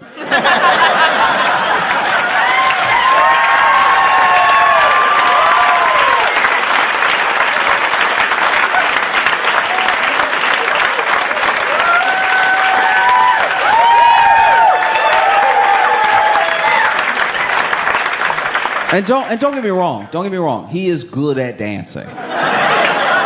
He is. Like when you watch him dance, you're like, that was at least funny, or it was like, oh, it's so weird. But no matter what, no matter how he dances, everybody talks about it. You know? And I think that with Vivek and with Elon, you know, they're real businessmen. And so they think about their business and how to improve it, how to make more money, how to make sure that they have people that aren't going to unionize, aren't going to stir up trouble or anything. And MAGA is genuinely in this place. You don't get to MAGA in a vacuum, you know? Yeah, I mean, I think there's a general social contract and understanding of what America is supposed to be for Americans, and the differences that we have, the way that we butt heads is the interpretation of that contract, right? For some people, that contract is just the Constitution, and they actually like live by it. They're actually like, no, it says this, so we should do this, right? And that's one way to take it. That's fine. And then there are people like me. There are people that at any point in American history have been deemed different or other, that see the contract as something that you might get by happenstance of having money, but is not going to be given to you outright. And then there are white Americans who believe in the contract, and they believe a part of the promise that's like unspoken, which is all of this, you'll have access to all of it. All of this is yours by virtue of you following the rules and doing what you're supposed to do, because this is your country. And so when Elon and Vivek, who are not the right white, do you know what I mean? Because when Elon crossed MAGA, he became a South African real quick. Like that was. And Vivek, I don't know, y'all. Bro, you were never in. Like you were never. But when they made these points, and when they gave a lot of that movement what is genuinely some of the hard truth. It's like, all right, if you think college is broken and woke and whatever, if that really is your opinion that you hold, then you do your best to change the thing. You don't throw the thing out. You don't go, guys, I don't like gender studies, so now math is also gay. Do you know what I mean? Like, if you don't like gender studies, then don't major in gender studies. Like that's a quick and easy path to not have to deal with gender studies. This should just be like, I will just do the And so I don't know how the war is gonna end. You know what I mean? I don't, because it's weird. I thought this would take at least until February.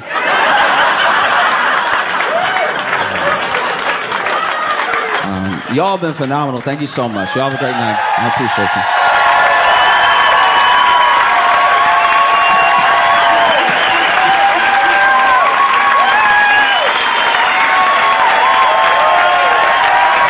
Give it up for Josh Johnson.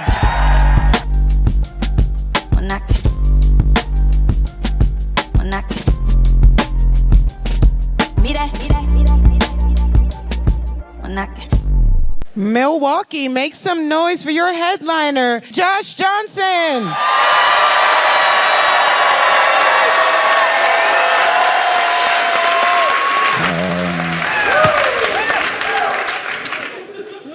Been very excited.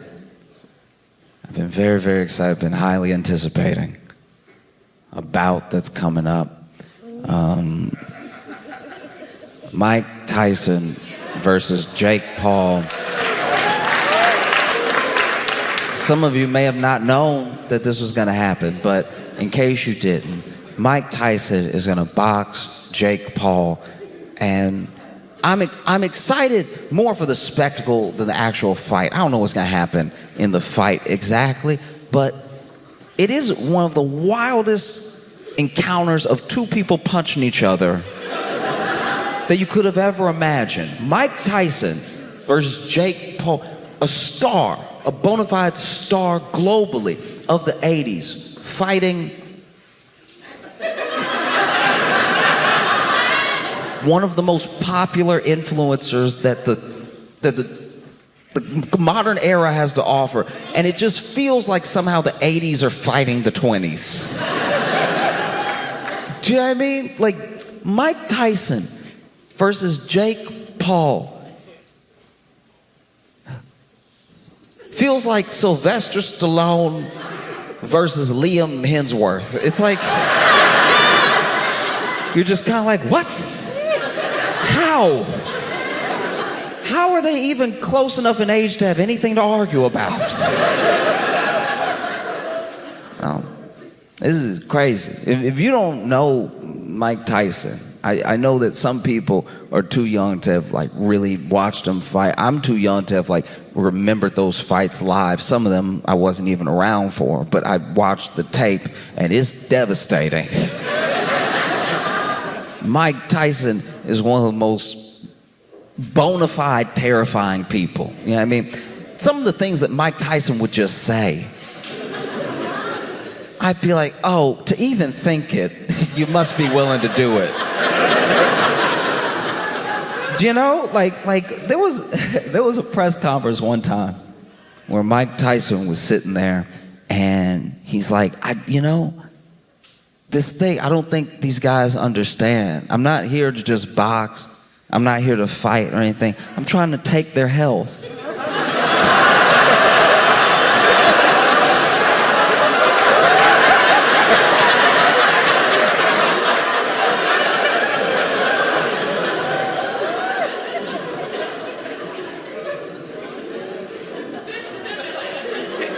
Sir,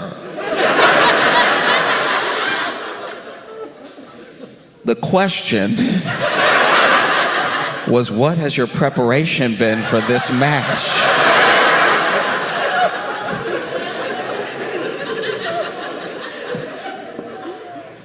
Mike Tyson he's like an embodiment of like everything like fierce, violent, and dangerous in one person that also very much loves birds.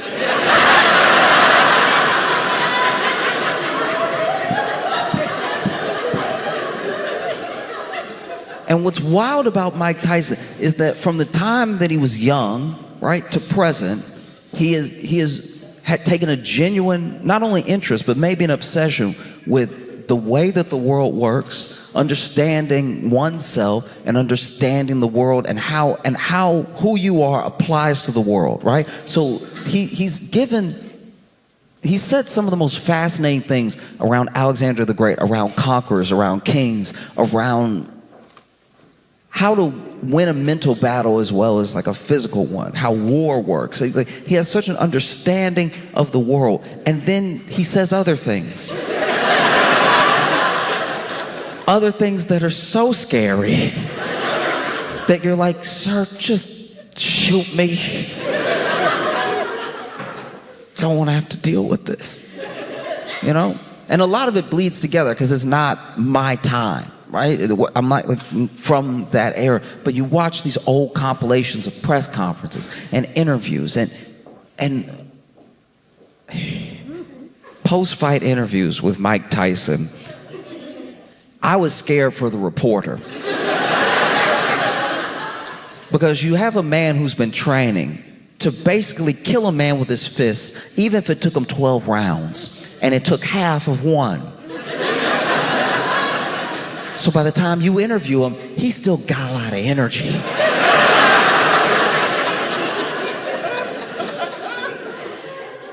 There was one time they were trying to interview Mike Tyson after a fight. They're in the ring with him. They're putting the mic in his face and everything. And he's so amped and he's talking. He's like, y'all don't understand. Like, I'm from Sonny Liston's cloth. I'm the most fierce. And he starts describing not just who he is as a boxer, but his training and everything. And then at the end of it, he goes, I don't know, man. What?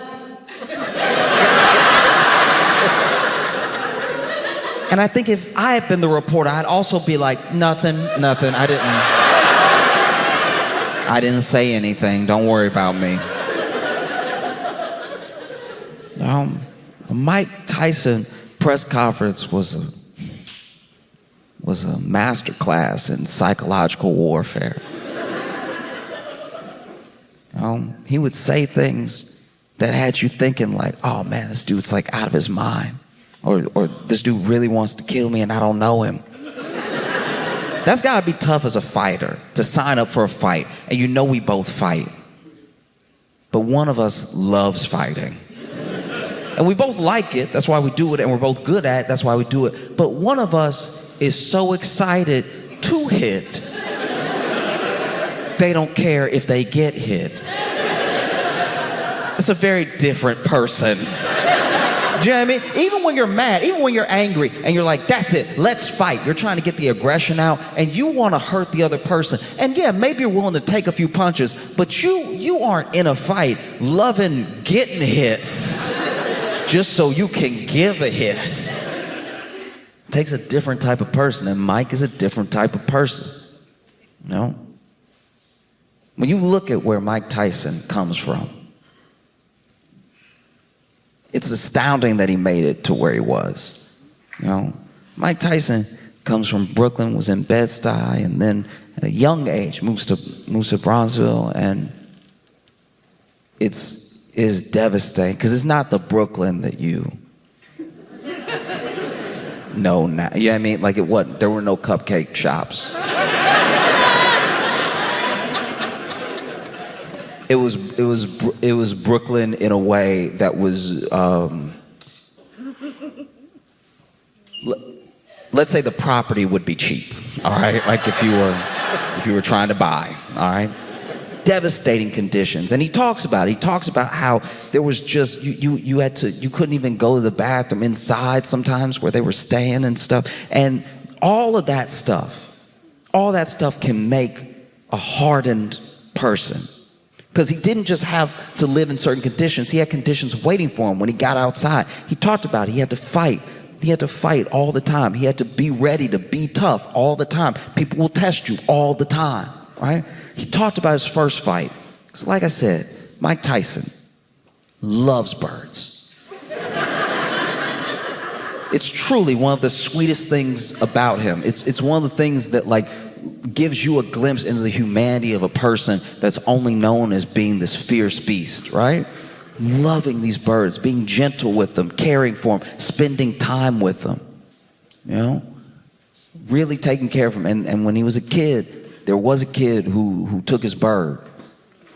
And he was like, give it back, give it back, give it back. And give it back, I think give it back genuinely in the way that a kid is asking you earnestly from the bottom of their heart, no, please, give it back, right? And that kid killed that bird in front of him. And then Mike Tyson, I'm assuming, killed that kid because he at least let him remember what would happen. And Mike would get into trouble, and it's easy to say, you shouldn't do this, you shouldn't do this, you shouldn't do this, right?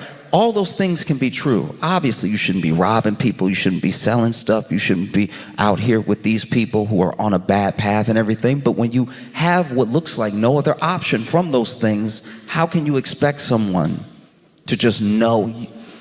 you drive down the path that's been paved, you know? And so he ends up in like detention centers and stuff like that. And at one point, Mike Tyson meets Cus D'Amato. And Cus D'Amato sees him, and immediately he knows. He knows this kid is special and he's different. And not only just because he's built different, not only because he's big for his age, there's just something about him. And he gets the opportunity to like box a little bit. He goes to the gym, he's hitting bags and stuff, spars a little bit. And Cus D'Amato sees in something in him. And after sparring, you know, as the story goes, they ask this kid who's just sparred with some grown men, how old are you? And then Mike goes, I'm 13. And then these grown men look at each other and go, this nigga at least 30. Like, there's no way. You better put a 0 behind that 13. That's, what? 13. And Cus D'Amato, to my knowledge, actually adopts Mike Tyson. Takes him into his home, right? Not just to train him, but to care for him, to love him. You know? Because all this energy, all this fierce potential can really go somewhere if you nurture it, right? And then under Cus D'Amato's leadership, Mike Tyson does become as fierce of a person as Cus D'Amato thinks he can be in the ring. And Cus believed in him before he believed in himself. I think that's why their friendship, that mentorship is like, when you see it, there's something special about it. Because anyone who sees anything in any of us and pulls it out of you, right? Just with their belief. That's a very special thing. And the only people that wish Cus D'Amato hadn't done what he did are probably Mike's opponents. Because Mike would have fights that were so damn fast. You can see it even in the video, even in some of the amateur fights that were actually on video. You can see in the opponent where they were like, does he have a hammer? What is he doing? That really hurt. No. And then Mike gets older. Mike becomes world champion. Youngest world champion, right? In there with a boxer with real experience, who's also a special fighter, right? But Mike hits him in a way that maybe he's never been hit before. And if you go back and you watch the video of this knockout, I shouldn't laugh, but Mike didn't just knock this dude out. Like, he didn't knock him out cold, right? This dude gets knocked down again, and he's trying to get up, and you can tell that his body is like, dog, we done. Don't. No.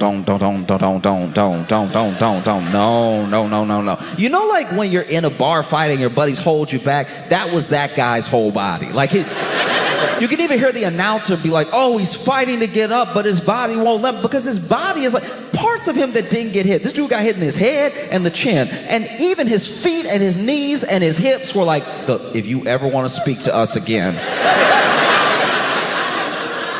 don't stack us up on top of each other right now. You need to sit down. And then Mike Tyson becomes world champion. He becomes everything that Cus D'Amato thought he could be. He becomes everything that he knew he was, right? It's a beautiful moment.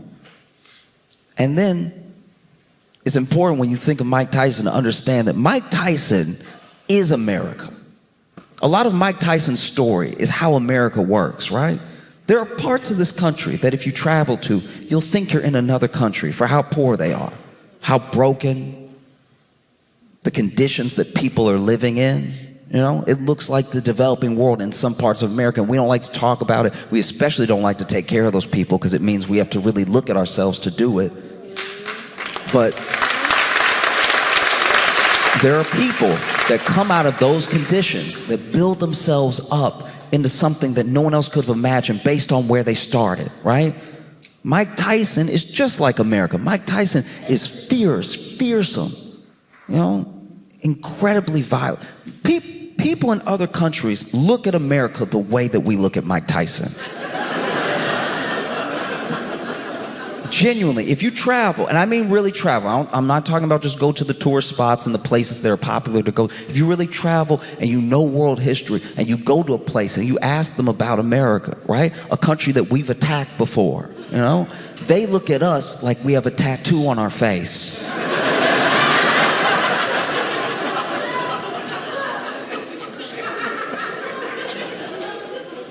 Mike Tyson builds himself up, and he doesn't just get the world championship. He has some very, very impressive fights where you can average his whole fight time out to like maybe a round and a half. He's beating people so fast it's actually upsetting the crowd.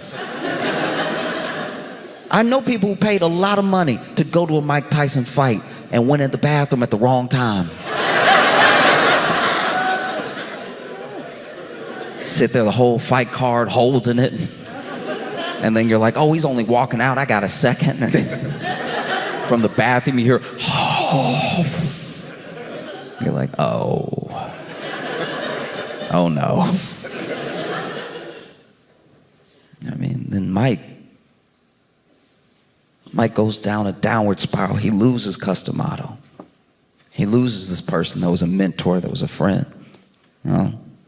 And he tries to find his way, but he's still very young. People forget how young he was when he was Mike, when he was Iron Mike, and he was fearless and he was undefeated, and starts, getting lost in it. And he'll tell you that. He's talked about that. He got lost, right?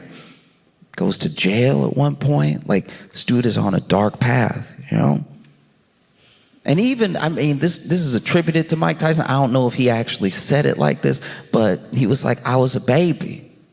And you gave me millions of dollars to punch people in the face. And you didn't think this was gonna go off the rails somehow? Like, you didn't think that this was a bad idea, maybe? No. That's who's fighting. This guy who's relentless, So much fear. Imagine you're in the ring with Mike Tyson and he won't stop staring. Just the face-off, just watching the face-off, you would see it in his eyes. He's like, I would very much like to hurt someone today. And legally, it's you.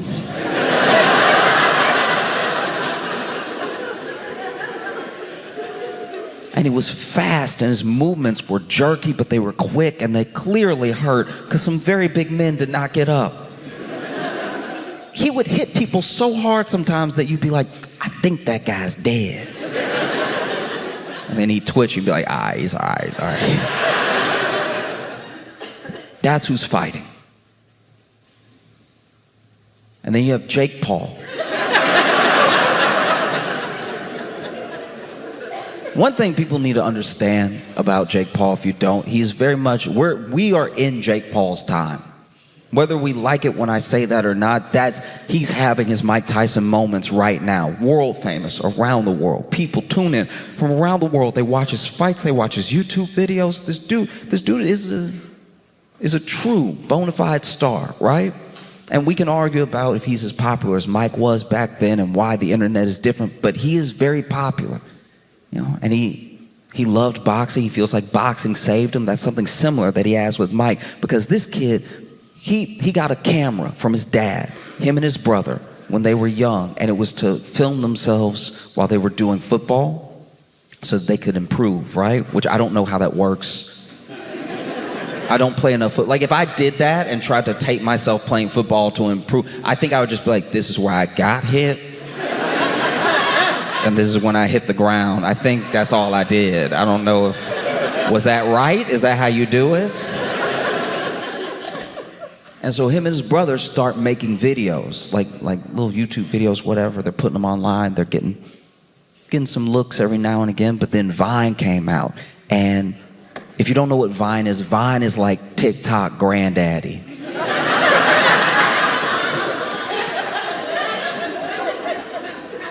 And they start making Vines, and they get very popular almost overnight. They are huge on Vine. Everybody thinks they're funny, and they love to follow them. They want to know what they're doing next. They're getting all this money, endorsements, everything. At one point, Jake Paul is on the Disney Channel. I don't really know what he was doing, but it was quick. And then they start posting on YouTube and they start getting millions of subscribers on YouTube. These kids are bona fide popular and they understand something that maybe the rest of us just don't, and that's why they are where they are. They understand internet culture, they understand marketing and business, they understand the way that the world is turning, right? And it's the age of the influencer, right? And a lot of people want to be influencers, some people don't want to be. You can accidentally become famous, and that's a terrifying thing. You become famous in a way that you really didn't mean to, you know? You're just living your life. But somebody puts a cell phone on you, or you don't know you're in someone's shot, and you trip weird, and you go, and now you're, like that's who you are as a guy. And then people see you in the world, and they're like, hey, we love you, dude, we love, that's our favorite. Man, keep killing it, dog, keep killing it. But before you know it, just one thing, just one meme, just one moment catapults you to this level of fame that no person can be prepared for. Whether you're Mike Tyson in the 80s or you're Jake Paul now, people don't understand that like fame that you weren't even trying to get can mess with your mind, right? And so Jake Paul was on a dark path as well. He was probably headed for a bad place, and then he started boxing and he loved it. And boxing to a degree saved him. And so he's out here boxing, you know? And at first he starts fighting like YouTubers, like fellow YouTubers, because that garners attention. Because sometimes you see two people who don't like each other and you're like, man, it would be kind of funny if they fought. And this is the thing about us. We as people love a fight. Whether we like to admit that about ourselves or not, we love a fight. I've been walking down the street and seeing kids on the park sinking threes from far away, Steph Curry level, right? And I'm like impressed, and I maybe watch him do two more, and then I'm like, he's getting it in. He'll be fine. But if I see a fight in the park, I stop. Because I'm wondering, you know? But no, we're in this age where I think people sometimes want to be famous more than they want to do something. You know, and that's where you get some of these things, some of these imitators of Jake Paul, of Logan Paul and stuff like that. There was a kid whose story, like, it blew my mind. Basically, there was this kid doing these pranks, and they were like barely pranks. It was just being obnoxious. It was just being like horrible to people and messing with people to try to get a reaction out of them. Because not only are we the new like influencers, everyone, all of us, all the time, it could happen to any one of us, but because of how people become influencers, because of how people get popular, they are our paparazzi now. You're just living your life, but now you're in someone's video and they're trying to make you act a certain way. That's not what we signed up for, you know? You should at least be rich to have that happen. And so this kid was making this video and he was messing with this guy in the mall and he was following him around. He was just like, not just being annoying, he seemed like to also be intimidating him a little bit, and he was really following, trying to get him to answer some question or something. And finally, this little guy, he's like a very small guy, and he did not look well, right? He finally goes, stop, and then he pulled out a gun and shot him. And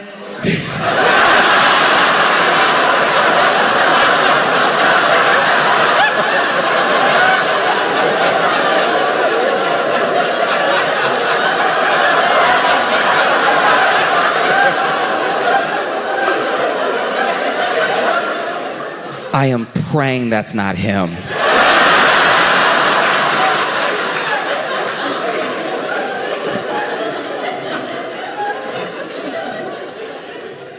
This dude pulls out a gun and he shot him. There's this loud bang in the mall and people start screaming and running and everything. But from the vantage point of like the person who, because he posted it himself, the kid, the influencer who was making the prank video, posts the thing and he's coming at him and the guy's like, stop, bang. And then as soon as you hear the bang, this kid, the prankster goes, oh! And to be fair, there's no cool way to get shot.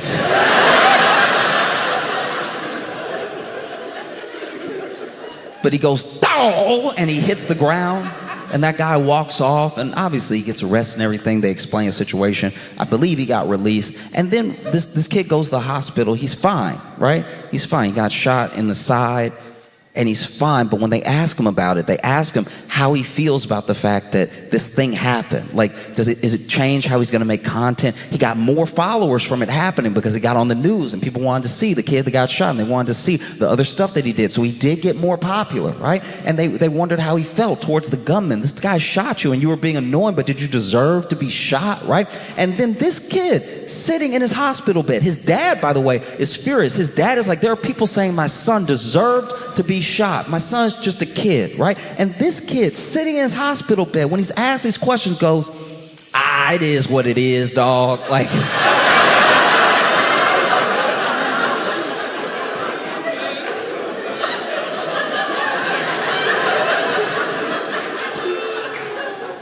which I can't tell, is that a good attitude about it?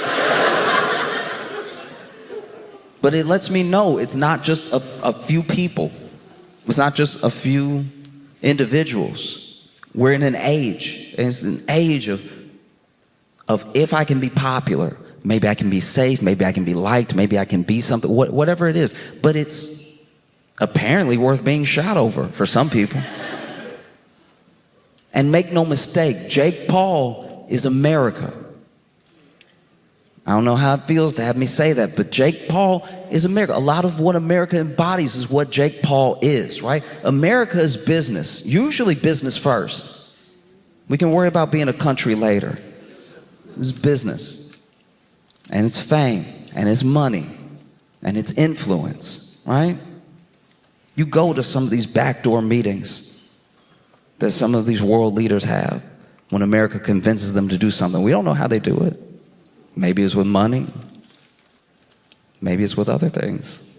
Maybe they're like, hey, look, we'd hate for something to happen to your whole island. Influence. See what I mean? And so now you have these two boxing, and people don't know what's going to happen. Obviously, there are people that want Mike Tyson to hurt Jake Paul very badly.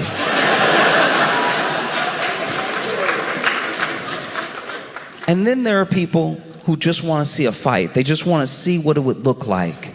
You know what I mean? They just want to see what it would look like if, like, that guy from The Breakfast Club fought Timothy Chalamet. Like, just... They just want to see two generations go at it.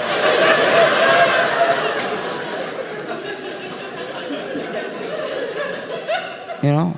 Because let's be honest, it's an odd fight. You know, Jake Paul has fought former MMA fighters. He's fought former NBA players. He's fought YouTubers. He's fought one established boxer, maybe two pro boxers that I know of, right? Because I don't know his entire record. But he said that the thing that made him do this, the thing that made him push for it and create it, was he did some ayahuasca. And when he did the ayahuasca, he said he saw himself fighting Mike Tyson. And if I'm being honest, taking ayahuasca and seeing yourself fighting Mike Tyson sounds like something Mike Tyson would say doing ayahuasca. Like, I could more clearly see Mike Tyson doing ayahuasca, and he's like, I saw myself fighting Jake Paul. I don't know, man. I had to think to myself, you know, if I did ayahuasca and I saw myself fighting Mike Tyson, I'd probably have to sit back and be like, maybe heroin's the answer. Like, I don't know. This ayahuasca is not it for me. No, thank you. You know? And so, as soon as he had that vision, though, he put it into motion. And that's the marketer, that's the businessman, that's the promoter in Jake Paul. He saw this thing and he had to create it. That's also America, by the way. You go to other countries and you're like, oh, I have this big dream of doing this thing. A lot of countries are set in their ways, right? America is properly crazy. We'll let you do anything, fundamentally. And so now they have a press conference. They're together, and Jake Paul's very good at being the heel, you know what I mean? But it's hard to be the heel when you're fighting Mike Tyson. Like, people might be booing you, but he's saying truly upsetting things. Mike Tyson was in a press conference one time, and he was like, look, all I want is for his kids to be watching us fight and see me beat them so bad that they're like, Daddy, no.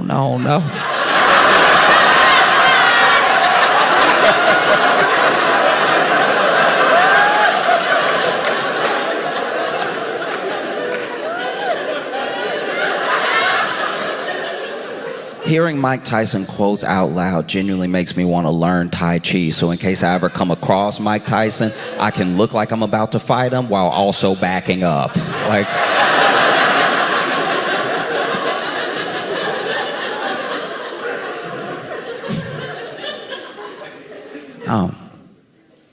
and some people think that the fight's just a spectacle. Some people think it's a real fight. There are kids who think Jake Paul's got to beat Mike Tyson, right? Jake Paul's a great boxer. Let's see it happen. I'm so excited to see Jake Paul whoop this guy.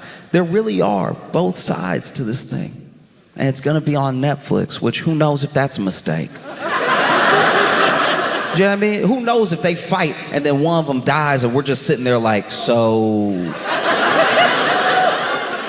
Are we accomplices, or just sitting there, stoic, don't know what to do next, and Netflix is like, are you still watching?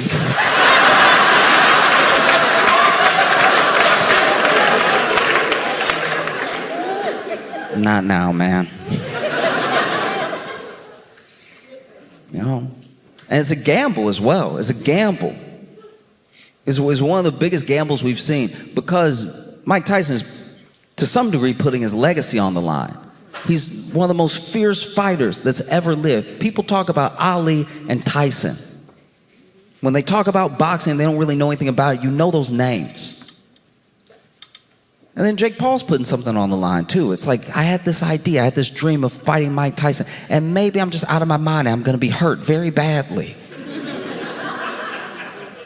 And Netflix is putting something on the line, because it's like, will people watch? Will someone die?